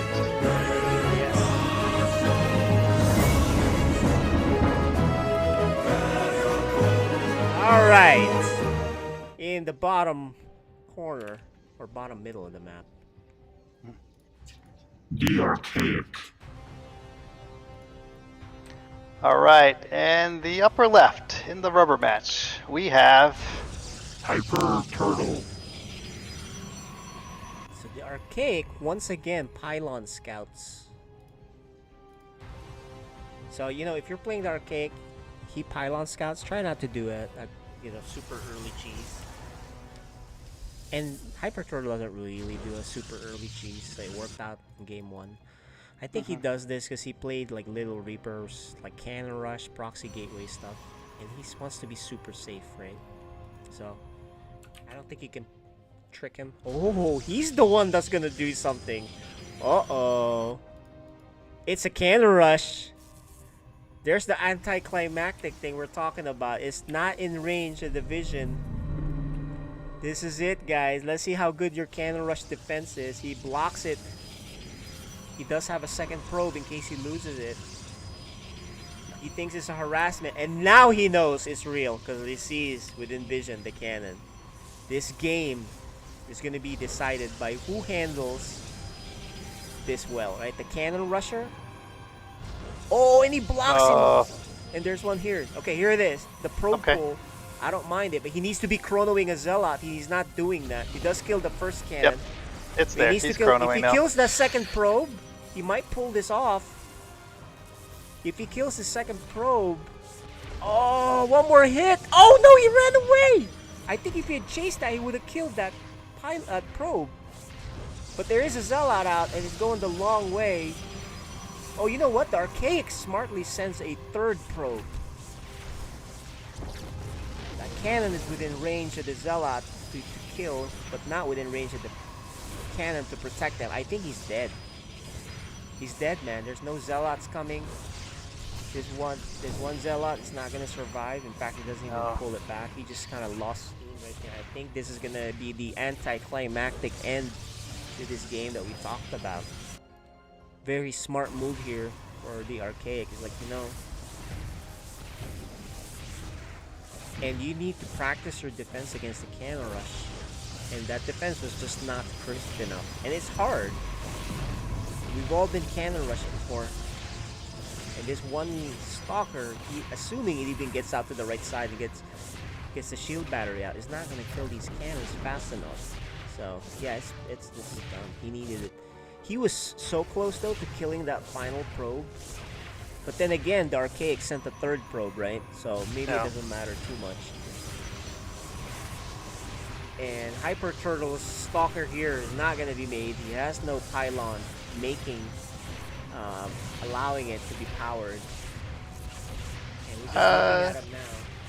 He knows. Got what? Yeah, it's not going to make it. He's looking at it. He knows this is GG, and that's going to do it.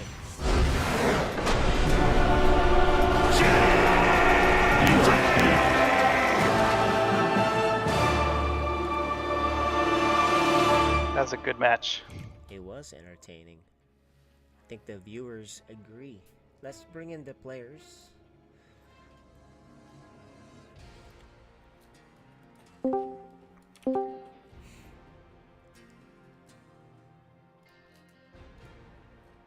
Alright, here now are our players. Sergio, you want to start the questioning? Yeah, Hyper Turtle. Good games. I know you said you weren't up to the task, but you looked relaxed and focused. I thought you played well, and you handled that. The first. Let's talk about the first game. You handled the gas deal very well. Were you planning on doing a charge lot after he stole the gas, or was that part of the plan before he stole the gas, or it kind of worked out? It was something I was keeping in my pocket. The old special tactics build.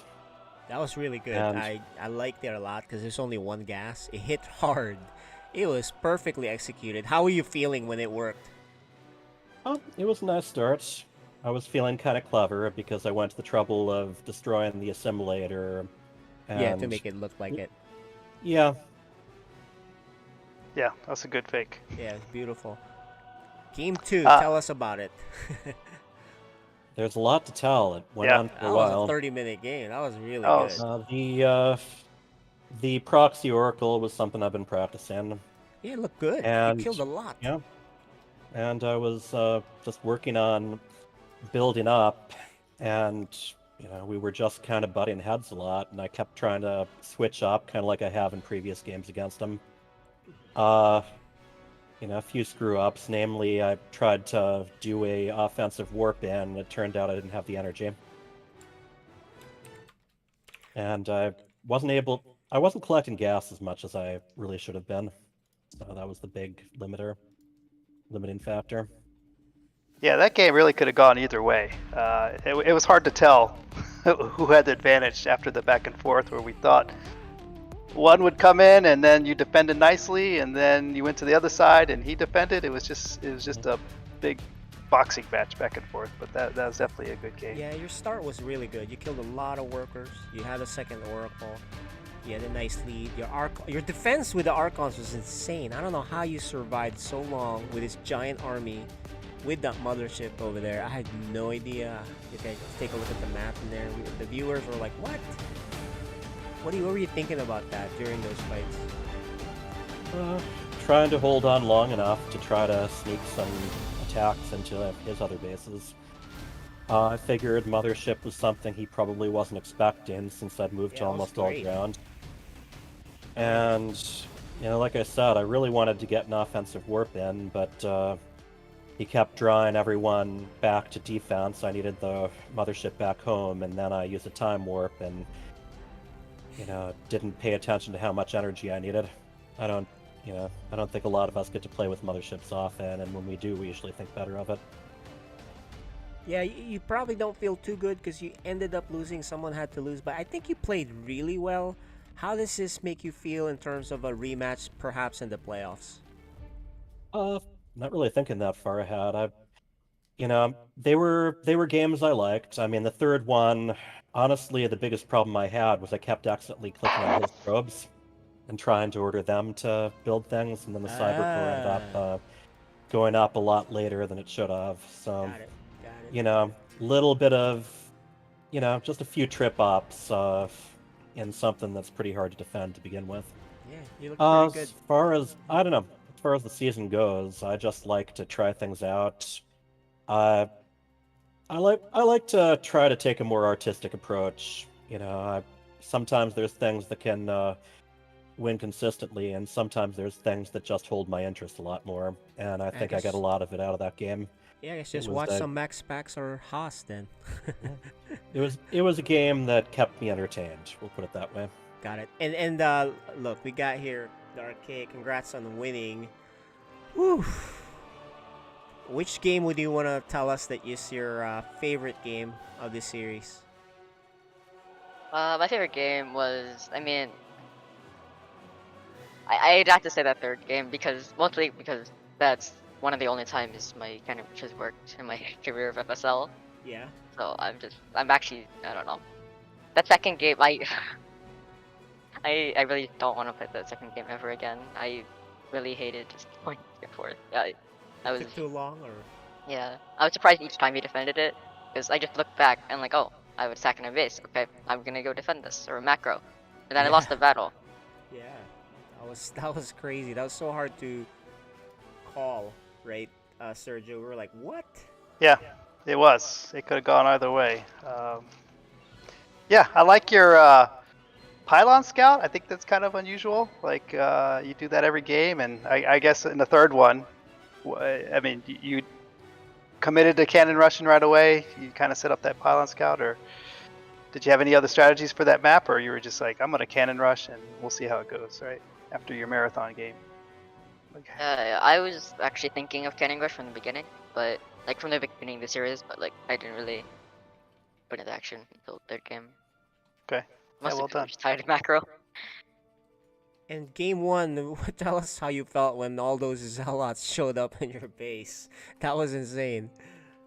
Well, I realized like after the game, I missed a lot of red flags. Like he sent his scout a lot later than I should have realized. Yeah. And he went double gateway, which, I mean, that's, you know, and also didn't scout that much. Yeah. Like, I didn't scout around the map. Man, it was terrifying. It's a good build to copy. Very, very nicely done. All right. Well, you know, it was good seeing you and good seeing Hyper Turtle once again. Congrats on the win, guys. Any final questions, Sergio? Yeah, no, good match. Very entertaining. Thanks, guys. That was fun. GG's. GG's. Alright, and then we're gonna go to our final game tonight, which is Code S. So we'll take a break. I think we need JPMZ on the video, and then we'll be all set to go. And I don't know if they've done their vetoes yet. Let's go take a quick peek. We have this tool, guys, that we check to see if they've done the vetoes. So oh yeah, they've done the vetoes. So yeah, they just need to get them on this video. So we'll be right back while we sort this out. We need a breather anyway, right? This is that was a game. Yep, we do. What do you think? I was like, oof. All right, so we'll be back, guys. We'll get JPMZ on.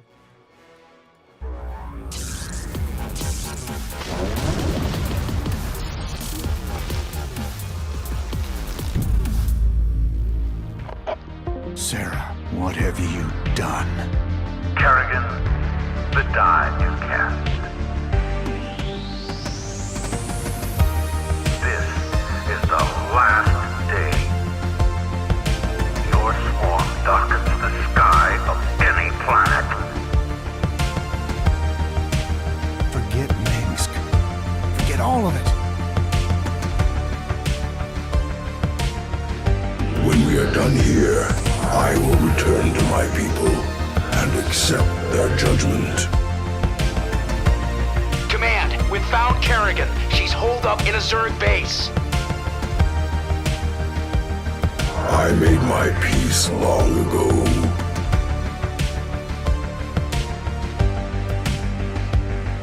Consider it done.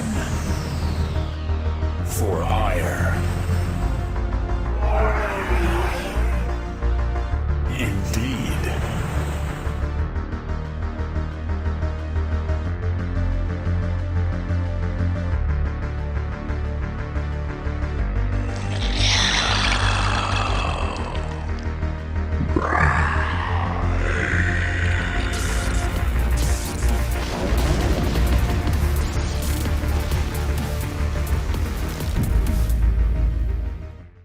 right there. He tried to go with some Void Ray ninja, you know, attack thingy and didn't work out. Now no shield batteries here. And he's finally gonna pay for no shield batteries. Well, one decision. You know, at any point here, he could have snowballed with the right units and the shield battery, but he didn't. And that was the play of the game, was really going into this main, losing his Void Rays, and then losing everything else. And we're gonna have our winner.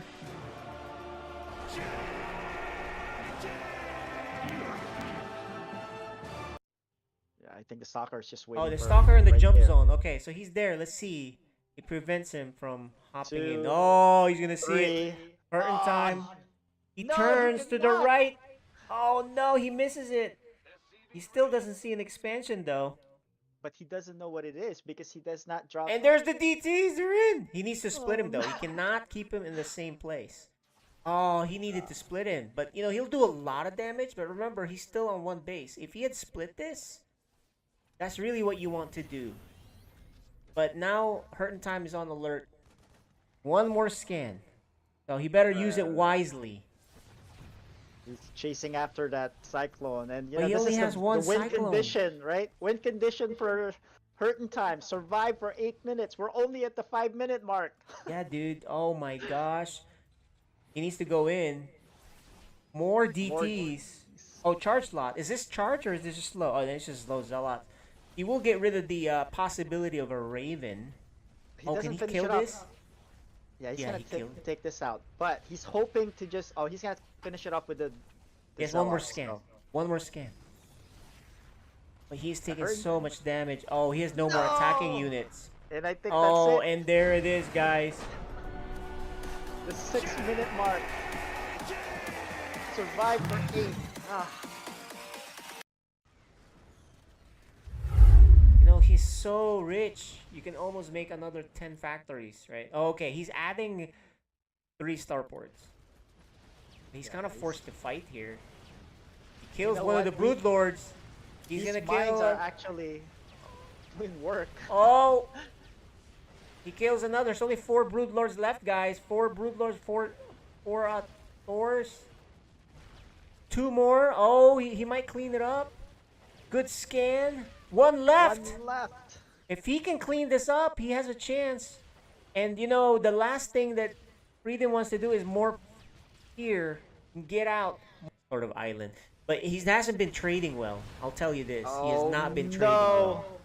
Oh, and he's Look gonna at lose the Brood Lords. I think he's done, dude. He can't afford this. One guy is rich, and that's not him.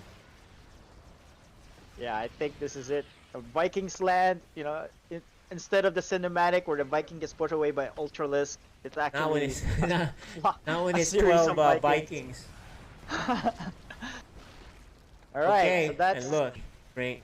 That's the thing. He was never really the rich guy here in this game. So if he had like 10 swarm hosts and he's not losing them and he's constantly trading, then it'd be better for him. Oh, look at the what do you call that thing? microbial shroud. But I think that's the opposite. You don't want to do it for the opponent in that one. It, you know, the whole idea of microbial shroud is that it allows units that are ground to take what 50% less damage from Yeah, so air he helped him units. out. All right. Okay, the yeah. last mining base here. Well, I think he meant to scan there. He ends up dropping a mute. He's gonna repair it. Yeah, Maybe. because Frieden is there's the GG. We are going to game number 3.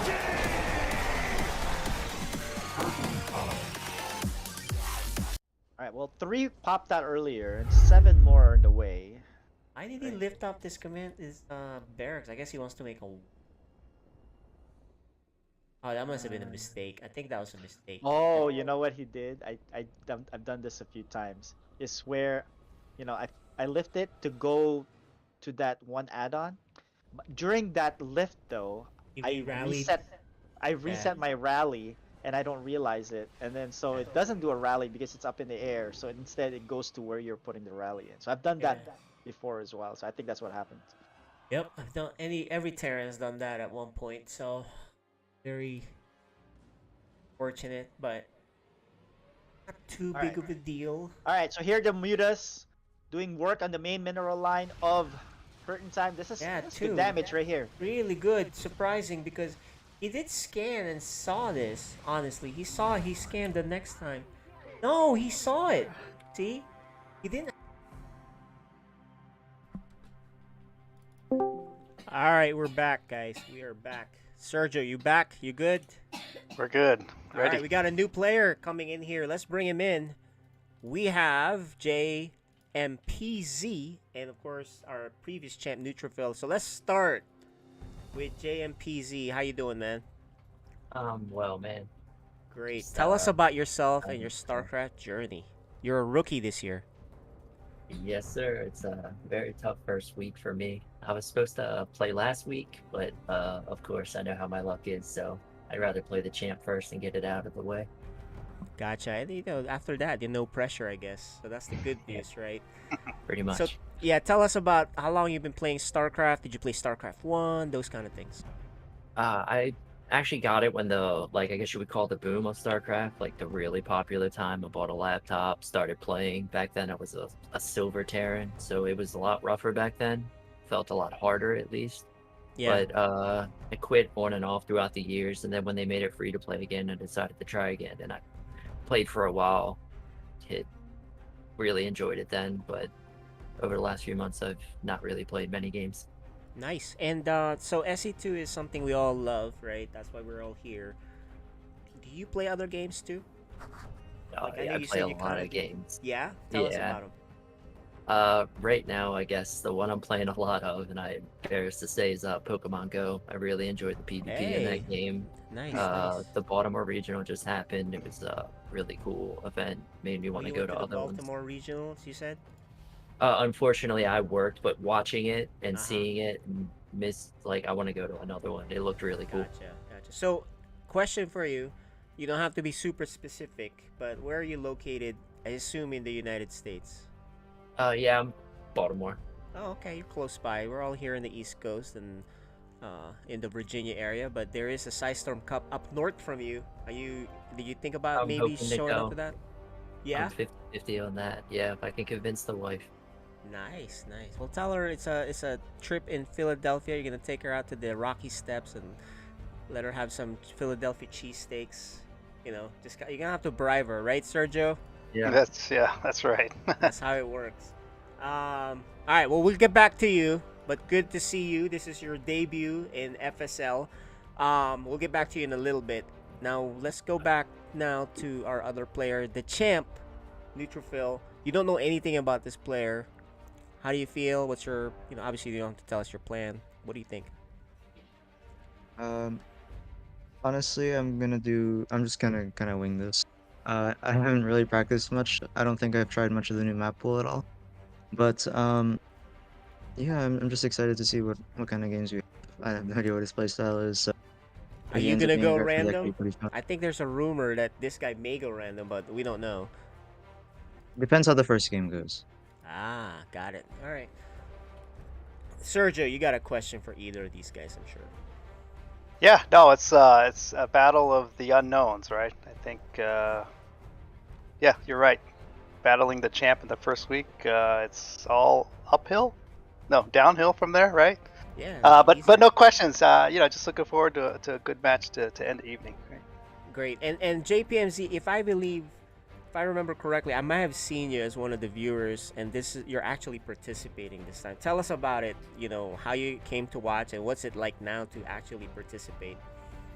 I'm a huge fan of Twitch in general. So what I like to do is I don't like to look at the top of the list. I like to go down and find the streamers where when you go in their chat, they'll remember your name. You get to be part of the community. More intimate. And when I saw the community, I guess it was infectious. I love the matches. I love the casual attitude of it. It just seemed fun. So I figured, why not? You'll have fun. All right. Well, that's the promise here. You'll have fun. This is a family-friendly event, so definitely no one here is toxic. Otherwise, I will strangle that person. I'll fly there personally and strangle whoever's toxic. But everyone here has been great. We haven't seen any cheating or any bad play. So this is all in good fun for the love of SC2, and it started out as a family StarCraft league, and now it's FSL for whatever you want to call it. Friends, fun, whatever, right? So, good luck, gentlemen, and we'll see you on the other side. Alright, so I'm going to drag them to a different channel, so obviously they can't hear our casting. Sergio, we have no idea what's going to happen here. Well, while I prepare the map, let's take a look actually at their vetoes. Yeah. I prepared the map What here. what race is JMPZ? Well, we'll find out. I think he's... Oh. I don't really know. But we'll see. Yeah, we've seen a lot of PvPs this Friday. Exactly. Hopefully we get something different, man. Maybe. I like well, the Nutrifil said he Protoss might. and all. He might switch it up a little. We'll see. Yeah. Actually, we need him on. You know, one thing we forgot to tell him is he needs to get on the FSL channel so I can add him to the game. Because let me tell him real quick.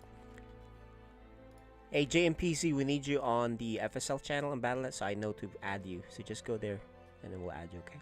I'm terrible at this. How do I No problem. jump into that? So just chat? /join space FSL. Alright. We'll see you in a bit. You should see me right now. Okay, so we got him on now. Finally. Data C seems to be a popular map choice, I guess, for everyone tonight. Waterfall. Have we seen Waterfall tonight? I'm not sure. I have to. My brain is just like... Yeah, it is Friday, right? Well, plus I had to do everything, and I have my admins, and I have this. Luckily, I have you. Well, my dogs are going to be really hungry by the time I'm done, but Well, so, at least you had fun casting, right? yeah, no, it is fun. Thank you for inviting me. Normally I have volleyball till about 8:30, so it's kind of lucky that it got canceled today. So it kind of worked out. And plus, I'm getting over COVID. You know, I had COVID for a couple of weeks ago, and still have cough, so it helps. You sound better. Not have you to sound a talk lot so better. much. Yeah. Think I'm PVZ. All Look right, at that, PVZ. PVZ. Yeah, this will be fun. All right. All right, guys. Sean, close that door so Edmund doesn't hear me too much. Close the door. Close the door. Okay, they are ready. We're gonna get started. I'm excited. This is Code S. Data C is the map.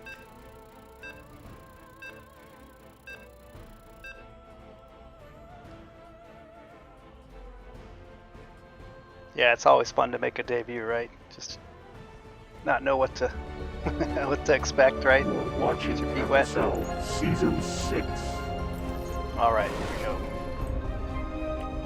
All right, in the left side of the map, this is a rookie. He is JMPZ. Love that intro. Yeah, good. All right, on the top right, we have our returning champ. It's Neutrophil. This is gonna be tough, man. You're facing the champ right off the bat, and you're new. You're nervous. You don't want to make, the first thing people think about. I don't want to embarrass myself, but honestly, when you're facing the champ, you don't feel as bad, right? Because people don't expect you to win. We don't know how good JMPZ is. Maybe he is the new champ, right? So that's one thing we gotta remember. Yep. And he's not gonna get hatch block. Beautiful timing. He got it down, the drone, just before it gets. It's a 15 pool. I mean 15 hatch. So that's perfect timing. Neutrophil cannot block him with the timing that he did, because he did a gateway. Yeah, he's done this before, right? So yeah, we definitely sharp players here. Remember, we're moving up the league. This is the Code S league, so the players are a bit better. Look at that. The timing. He looks sharp, but he's facing a sharp player too, Neutrophil, who hasn't been playing well or much, but he's still the champ, right? Yeah.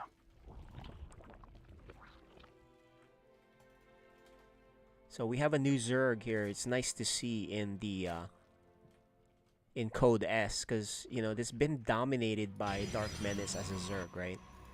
He's the dominant Zurg in the league. So maybe this is a new blood that can shake things up a little bit. Yeah, it's good to see the different play styles. You know, this league is definitely the one to watch if you're learning how to do things the right way, right? More crisp. Yeah, they're definitely more crisp. You can see here. I mean, I play at a master's level, so I can see how good these guys are. I'm like, huh, they're only a few steps away from getting into masters, and after that would be top master. Because there's different levels, right? There's masters 3, 2, and then 1. And then after that, if you're top 200, you're grandmaster. And there's 4 lings coming out to clear out the probe here. Very exciting.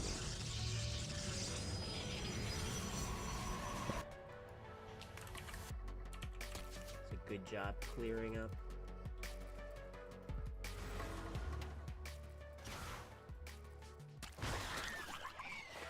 Looking The good. probe does survive, yeah. And now we're back onto SC2 standard music. Only 2. Okay, so he's staying on 2 hatcheries. Okay, there it is. It's a slightly later 3rd hatchery for the Zurg. And he's made quite a few lings. He did lose just 1. Good creep spread. He skipped the speed. Did you notice that? He skipped ling speed to get a faster lair. So he's going to try to defend with just slow lings. But there's 2 adepts here. And it's going to be a pain in the butt to deal with adepts when you have slow lings, dude. And now it's past you. This is going to do a lot of worker damage, man. There's only 1 queen here. 1. Oh, a misclick there by Neutrophil. He could have killed 1 more worker there. This is the problem if you know, if you have slow lings. And he spots the fast lair. He gets away too, and he could probably kill this creep tumor. No, he's gonna go home. He's like, okay, something is up. You are getting a fast lair, and your lings are slow. And look at him. You know what he does? He gets a phoenix out. I guess he wants to kill the overlords first. And we'll see what he does next after that. Yeah, he's gonna clear out this first overlord. Smart move here by Neutrophil. What do you think, Sergio? Yeah. No, I mean, excellent scouting, right? You're right. He went in there, he killed a couple of workers, and then got out. 5 workers for free. Yeah, I definitely would have lost my adepts just for the scout, but obviously it's a different level. JPMZ, man, he has a lair. He got the fast lair, but he's not doing anything with it right now. Yeah. So, I don't know why he got it so fast. We can ask him later. Maybe he changed his mind. Because he's still dealing with these pesky adepts. Which, you know, Neutrophil is not being aggressive with him. He's actually shading him away. Because usually if you want to kill workers, you shade them into the base, right? But he's not. She's shading him back each time. He's just kind of checking. He's like, all right, I'm going to go check, see what you got. So this is where I think JPMZ is beginning to fall apart in terms of, you know, the Code S level play, right? At least with his Zurg, because his saturation. Oh my gosh, here's a big one, guys. I'll tell you, if you're a Zurg and your worker count is this low, he's at 32 workers versus 45 for the Protoss. That is a big deal, right? And so these. Oh my gosh, there's a lot of adepts. Yeah, it's like he's gone for a Roach Warren. And you know, look. Neutrophil is being super conservative here. You know, he's not shading in to kill more stuff. He's just kind of taking what he can get. If he finishes this, he won't. Yeah. Oh, he did! What? This is a mistake. This is... Okay, so JPMC got very lucky that Neutrophil made this mistake. So now, this may give him a chance to catch back up. Because his worker count is 33 versus 49, man. That's really bad spot to be in if you're Zurg.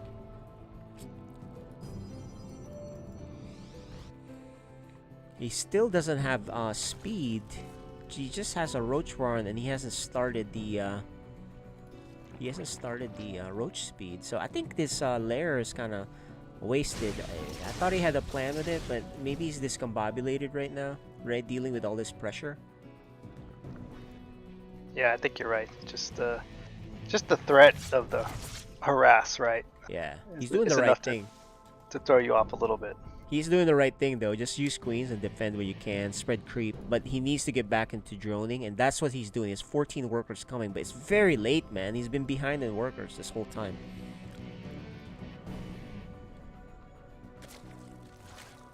Yeah, he's just trying to catch that. He's getting roach speed. He's got a Hydra Den. This is not looking good for game 1. I don't know if this is his main race though, so we'll see. But he is falling behind with this constant pressure. You know, 9 workers. Not bad, but he did lose the queens earlier and a bunch of lings. And he's prevented droning for a while, right? The attention was taken away. Yeah. So, your goal as Zurg, you really gotta grow, right? You really gotta get more hatcheries, more drones, and just be this monstrous swarm, right? Right now, he's not the swarm; it's the Protoss' swarm, because the Protoss is even taking a 4th base earlier.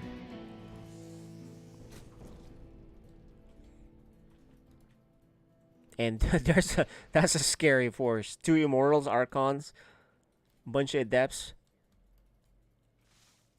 And There's Phoenix. a lot of Hydras here. He can pull it off if he gets in front of it. The Hydras die really fast though. So the queens need to be in front. He sees it. He's got the creep.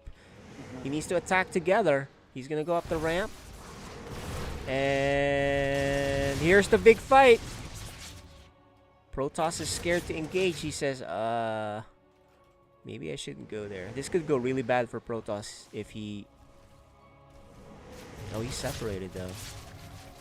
Yeah, he's just trying to get him to bait him to go into the choke, but looks like Neutrophil isn't. Neutrophil notices there's no 4th base, so why would you take a risk, right? So he's going home. He's like, you know, I'm good. I'll just add more gateways, and I'm gonna, you know, I have a nice lead here. I'm gonna go to Fleet Beacon so I can you know.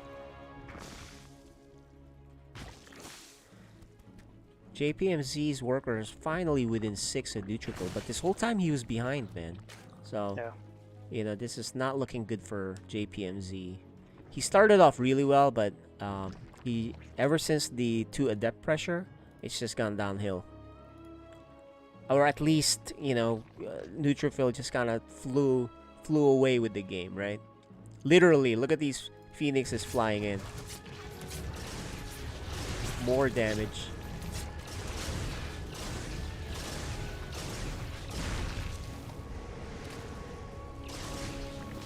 Yeah, Phoenix is that's good workers. control. 18 workers killed. It's a lot. Between and the there's some Phoenixes and Zealots at the Adept. bottom. Oh my gosh.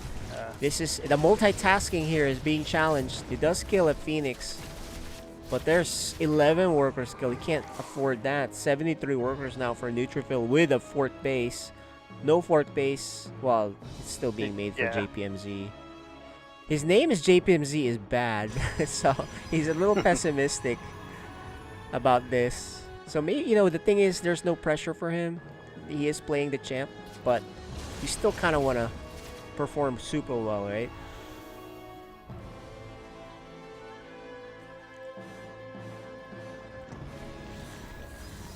And Lurker Tech along with the Infestation Pit, but there's Charge Lots.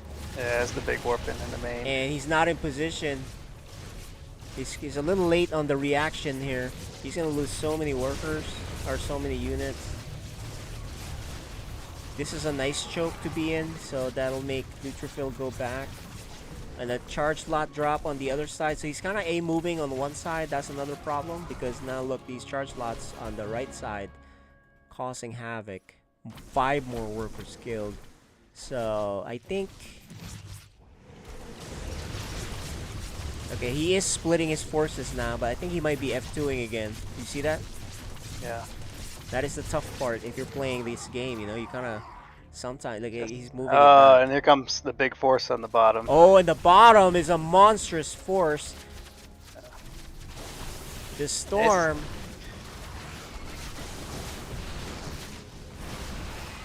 The attack on the top is just Phoenixes, but this main force at the bottom is cleaning things up. There's Immortals, there's Storm, there's Charge Blast, there's Adepts, and there's Archons.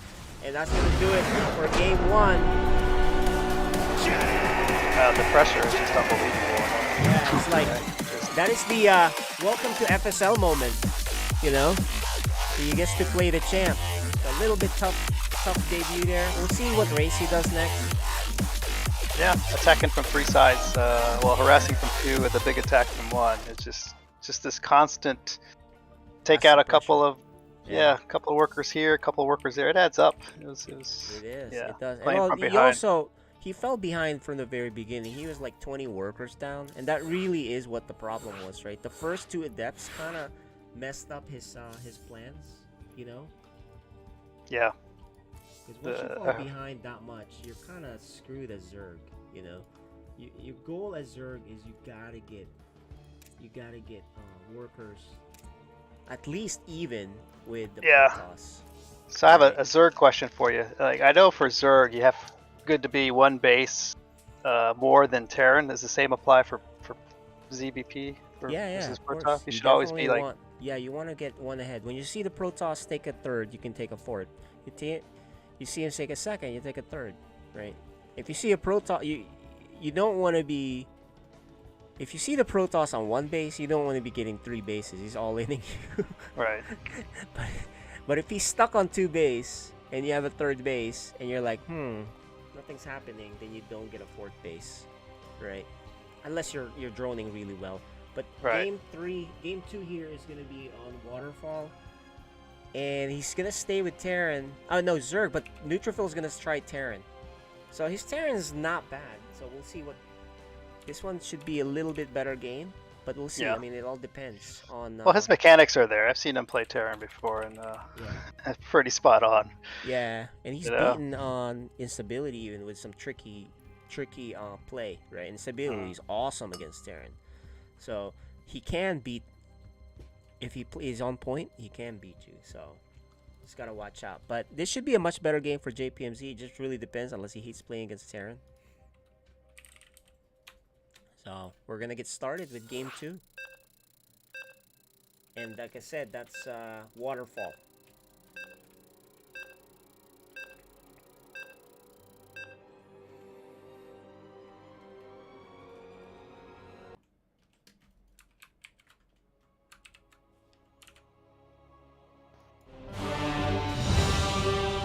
Watching FSL Season 6. Alright. Here in the bottom left, the Zurg player, our newest player in FSL. JMPZ. And the top right, we have our red Terran this time. It's... Neutrophil. Okay. We shall see. Yeah, I like TVZ matches. We shall see how this goes. Zurg versus Terran. This is action-packed usually.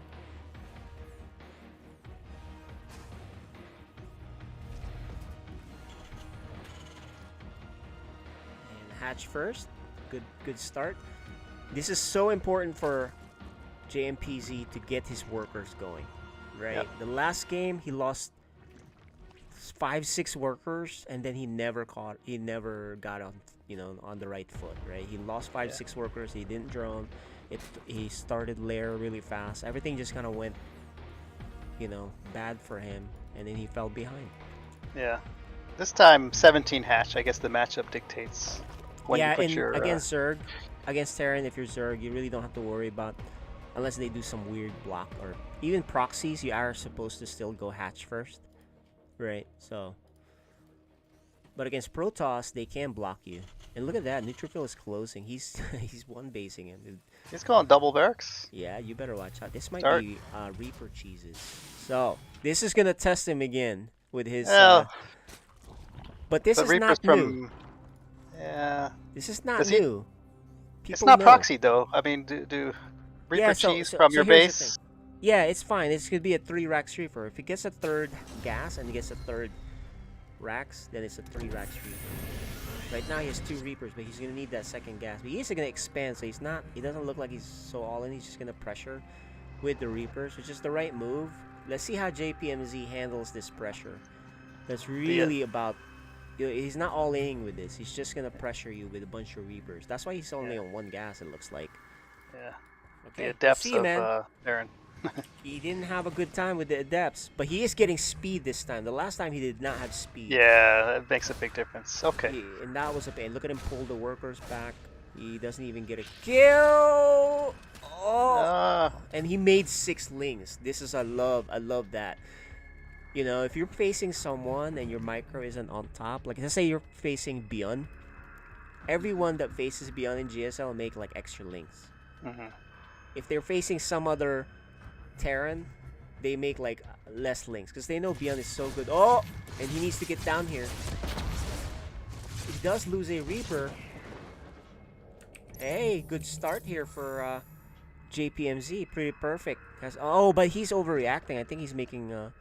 He does have a third base, so maybe he's not overreacting. He saw a bunch of Reapers, so he's like, I'm gonna make just it. getting defensive, but that's fine. Yeah. But he needs to make drones though. I think he's making more lings, which is fine too.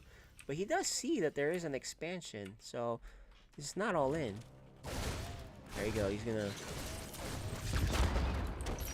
Speed is done. You know, the funny thing is, Neutrophil has not killed a worker at all. Oh. Let's see. That is crazy. But, you know, there's a ton of lings. He is not even stopping with these lings. He's kind of all in on this. He needs to make workers, though. JPMZ is still making lings. He needs to drone, man. He is so far behind in workers. Okay, there's more lings down here. Maybe he'll get us around. He can't bust through this and force a lift, but he needs to drone like that. Okay, he is droning now a little bit. He is making a baneling nest. Maybe he's all inning. He's got a lot of lings right here. He must have thought it was a bigger commitment out of those Reapers. Yeah. Well, he's going right where the Reaper just happens. Oh, he's gonna. Yeah, he pulled away. I thought he was gonna catch him. He could have caught it. Oh, he went the wrong way. Reapers are not going down here. The Reapers do see a lot of lings, a lot of queens. This is he has a chance. If JPMC goes Ling Bane all in, he can do this.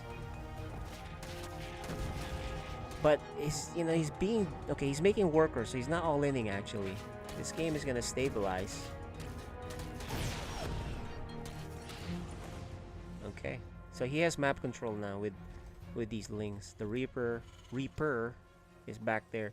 Yeah. Is he gonna all in? Okay, he's gonna Baneling bust. I love this. So behind this, he droned just a little bit. He's still behind by 10 workers though. That's a lot of workers to be behind, especially with mules. So he's pretty all in, man. He has to do damage before that tank gets out. He's got one tank. The tank is out. Okay, let's see. Is he within range? No, he's good. And he's attacking on the proper side, so he's gonna kill a lot of workers. By a lot, I mean not that much. 8 workers. I don't know if that's worth it, man. But now he's within 3 workers. So hopefully he drones up. He does drone a little bit behind this. More lings. What's his long-term plan? He's getting lair again. Lots of lings coming out. He needs to just go ham on the drones and get a 4th base.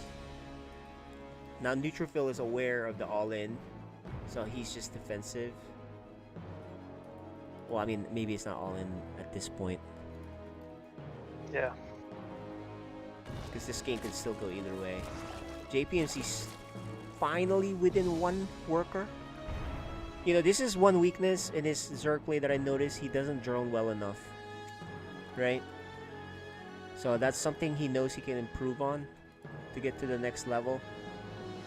So right now, that's what's keeping him super behind in this match. Yeah, I think part of it was the threat of more Reapers coming. So I think he got it probably off. Oh, well, here is a big tank push. So JPMZ, as long as he keeps making links, he should crush this, especially if he fights within the creep. If he crushes this, he's in a decent spot because there's no 3rd base yet for the Zurg. Okay, he needs to attack on 2 fronts here. And his baneling speed is like halfway there, so he's not quite there. A little late on the clean pullback. He's gonna clear out the creep, maybe get another clean. No, he's gonna run away. No, he can keep mining. Actually, he doesn't have to run away just yet. You know what I mean? He's not within range yet, so he kind of prematurely pulled out there. I was just making sure. Yeah, but now he needs to do a lot of damage here. And a good pullback. Oh, the hits! They don't even get... Oh, this is not good. I think he's dead now. Because he did not get good hits. He doesn't have a third base to fall back on. A third base. A new third base to fall back on. So, I think, yeah, this... Neutrophil is probably gonna go back. He knows he killed the base. If you're even bases with a Terran, well, you're actually not. Then you're way behind, right? Yeah. Smart decision to pull back there. Yeah. JPMZ, I love this. He's getting 2 hatcheries. But I think he really needed to kill that, crush that force. He had a chance to crush that force, but I think he miscontrolled that one. He needed to attack on 2 sides. Well, the Banelings ran into the tanks, which is what Neutrophil wanted. Yeah, exactly. So he needed to actually split the forces too, right? If you attack Terran on one side, it's a lot easier for them to defend. They just kind of pull back and have the tanks focus on the Banelings or whatever. And look at him repair the tank.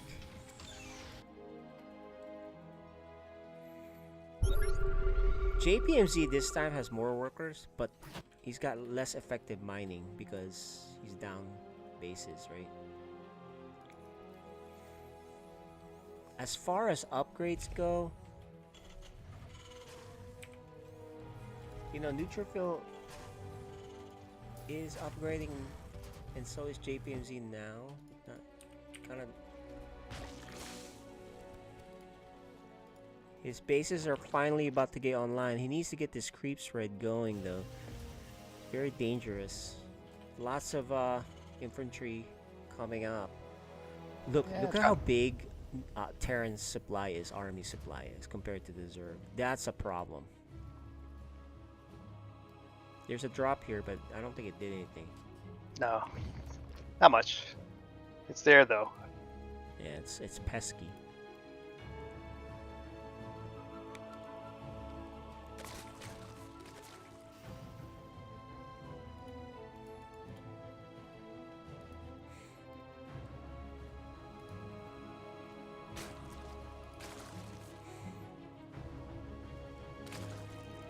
JPMZ is not upgrading both his Evos, just one. Neutrophil takes up 5th base. And he has like nearly double the army supply, so this is not a good spot. And it's his 4th base actually. Right. And he needs to get some lucky Baneling hits here. Here it is! He needs to get some lucky Banelings. He needs to micro the Banelings to hit the Marines, but he's not doing that. Man, he needed to get the Banelings on the Marines, but he didn't do it. I think they hit on the tanks. And that's just good positioning on the tanks, yeah.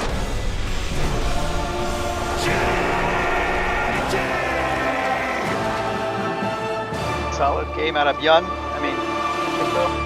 Yun? Yeah. Let's bring him in. Well, welcome guys back to the lobby with us. So let's start our interviews. Hey JPMZ, how was it playing, you know, tonight? Your first time. Were you nervous? Were you feeling good? Like, how were you feeling? The game 1, I was a little nervous. As you can tell, I forgot circling speed. That's like, I thought it was intentional. Zurg 101. I wanted to just try to get some Banes out early, maybe get early Bane speed, but it didn't work out. I shouldn't have went for that layer, but game 2 was a lot better. Obviously, the Reapers made it a little bit better for me, but I just wasn't making army in time. That was my fault. I got too greedy. I thought he would sit back, and he still came forward. Yeah, and you definitely looked a lot better in game 2, much more relaxed. Game 1, we thought you skipped the the Speedling upgrade to get a faster layer for something. But yeah, now you just explained that you just kind of forgot, and then that just kind of put you behind. Yeah, right? I just running around with slow Zerglings. Slow I was like, links, and then oh my those god. adepts, man. Those adepts like did so much damage, so you Yeah. put you super far behind. In game 2, you handled the Reapers pretty well. I think you just needed to drone a little bit. But the biggest thing for me, my advice there was the engagement, where your Banelings crashed into the tanks instead of the Marines. Yeah, that I was tried really... to put them on the hotkey too, but I didn't get it in time. It's hard, man. I play Zurg. That's my main. And what I usually do is like, all right, I don't even hotkey. I just like manually select them and like have them follow the Marines. It's really That hard makes to do, you know. But you yeah, can the just game 2 focus looked pretty decent for you. Overall, not a bad showing. You did get to see the, consensus #1 player right now until we see Vales anyway play. So, not a bad debut. We'll come back to you in a little bit, but let's talk to actually Sergio. You have any questions for? Yeah, no, for JPMZ. JPMZ, yep. Yeah, welcome to FSL. It was fun to watch. The Adept and Phoenix Harass was just a lot to overcome. But for the first game, I know it's your first game, but what kind of build were you planning on doing, or was just I a was Ling trying to get- Bane? I was gonna get Link Banes. I was trying to get early Bane speed because I figured adepts annoy me. So, but Okay. I forgot the Zurg speed, and then it just all went downhill from there. And then when I forgot the Zurg speed, I'm like, well, if you don't have Zurg speed, you might as well get roaches. And then it was like, oh, here comes Phoenix. I was like, this cannot be any worse for me. Right. Okay. And I see you adjusted in the second game, ZVT. You went with 6 Lings, which I thought was pretty smart. Was that just smart. Yeah. adjustment from the first game, saying, okay, I don't want to get harassed by Reapers? I figured he was guess. gonna harass, and that's why I made a couple extra Zerglings here and there. I just got to do a better job at keeping them split. And I think there was a moment in that game where I waited for my Banes to finish. If I was a little quicker on my macro and finished it in one time, I think I could have caused a lot more damage. Oh yeah, you had a chance to win there with the Ling Bane all in. It's pretty much Yeah, chance his there. tank came out just in time to protect some of Yeah, it. if I'm like 30 seconds faster there, I think I get the win in that game. Yeah, Well, it looks good. he got in. He attacked you right before your Bane speed was complete for the first attack that he did on the right side. But Yeah, Dick lived with 2 HP, I think. That was Yeah. depressing. But That was well yeah, done. It was still fun. Well, at least you know how the things you can improve. That's the good thing, rather than I don't know what happened. I just lost, So that's the good news. But welcome, that's your rookie debut. Well, Thank you, for thank you. for FSL, and we'll see you on the next match. I don't remember who you're playing next. You probably take a quick peek, but we'll get back to I you. can check the schedule. No problem. Let's talk to Neutrophil. Congrats on the win. Any thoughts on them? Yeah, Yeah, I noticed there was no speed the first game, so I thought he was rushing some sort of tech, maybe Spire or something. So I was just playing extra safe. But the second game was really close. It was really fun going back and forth. Yeah, the series was pretty good. Nice, Sergio.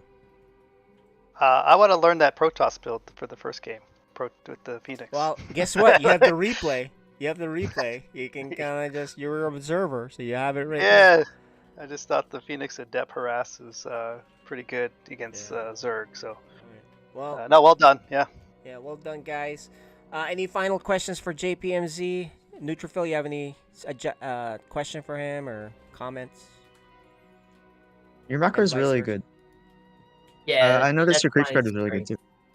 Yeah, the creep spread was beat into me at a early time in Zurg. That even if it slows you down a little bit, spread the creep because it gives you vision, etc., etc. It's just really good. Yep. And me as a main Zurg, my one advice to all Zurgs: hold that drone key even if you die. Just spend it Yep. and make drones. Yeah, But yeah, that's I the just gotta get my macro rounds going Yeah, again. The typical queen injections. Yeah, looks good though. I'm a Zerg player, so I know what it's like. So anyway, guys, that'll do it. Good seeing you guys. We'll see you on your next match. I appreciate it. Thanks for having me. Yeah, good game, guys. That'll do it for them, guys. So let's look, Sergio. Let's look at the next matches. Okay. Let us look at what we got in store for our next FSL broadcast. It's usually Wednesdays, so Alright, hang tight. Let me try to load that up. You have a game too, don't you? I do. Eventually. I think Eventually. next Friday. I think I'm playing. Well, let's pull up the schedule. I don't know what I'm doing. Let's just pull up the schedule here and take a peek of this schedule. Okay, so here's the schedule, guys. This is publicized. You guys can check it out. For next week on a Wednesday,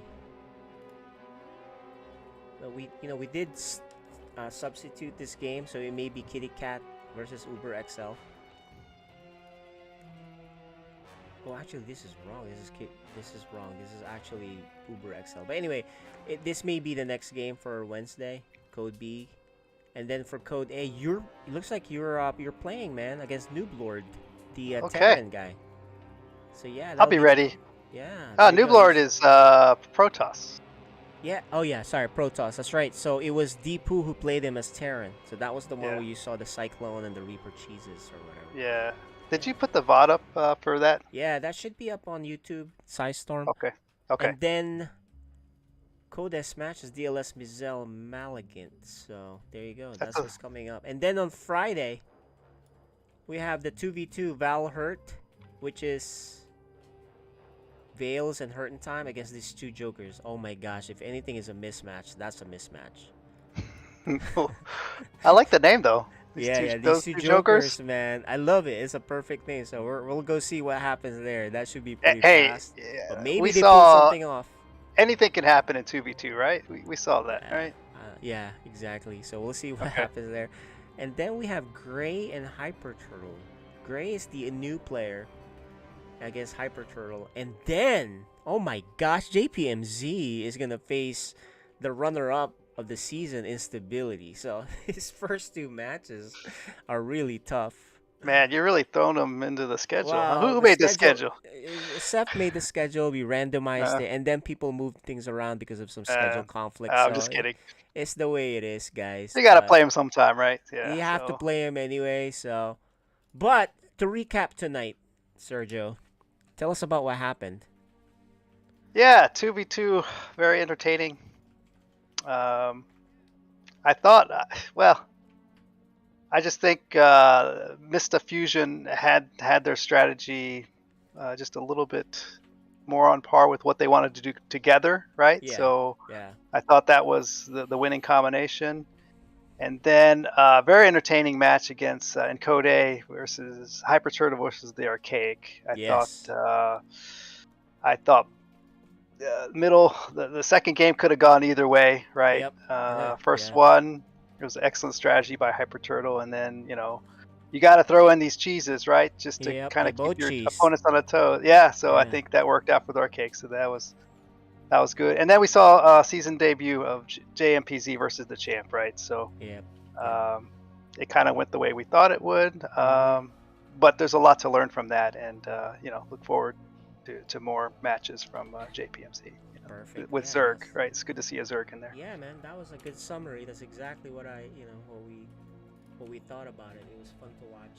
So that'll do it. Thanks for casting with me, and hopefully we can get you in some of these future events. You can cast with me. You're always welcome. I guess sounds good. Thanks for having me. Yeah, it was a lot of fun. We'll do that for next time. So we'll see you guys next week on a Wednesday. And if you guys haven't signed up for Psystorm Cup, go check out Psystorm Cup at psystormcup.com. And Patreon, check it out at patreon.com/Psystorm. Get that FSL shirt. So that'll do it, guys. Thanks for watching. See you later. Thanks. Bye.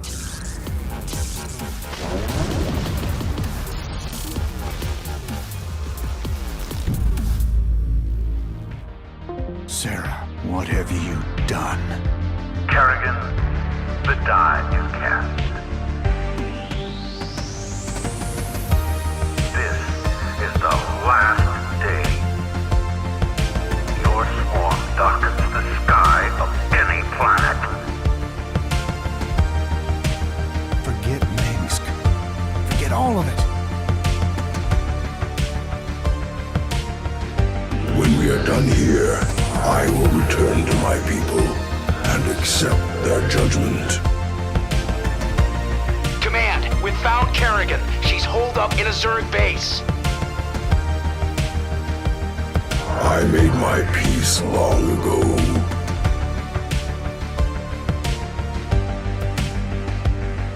Consider it done. For ire.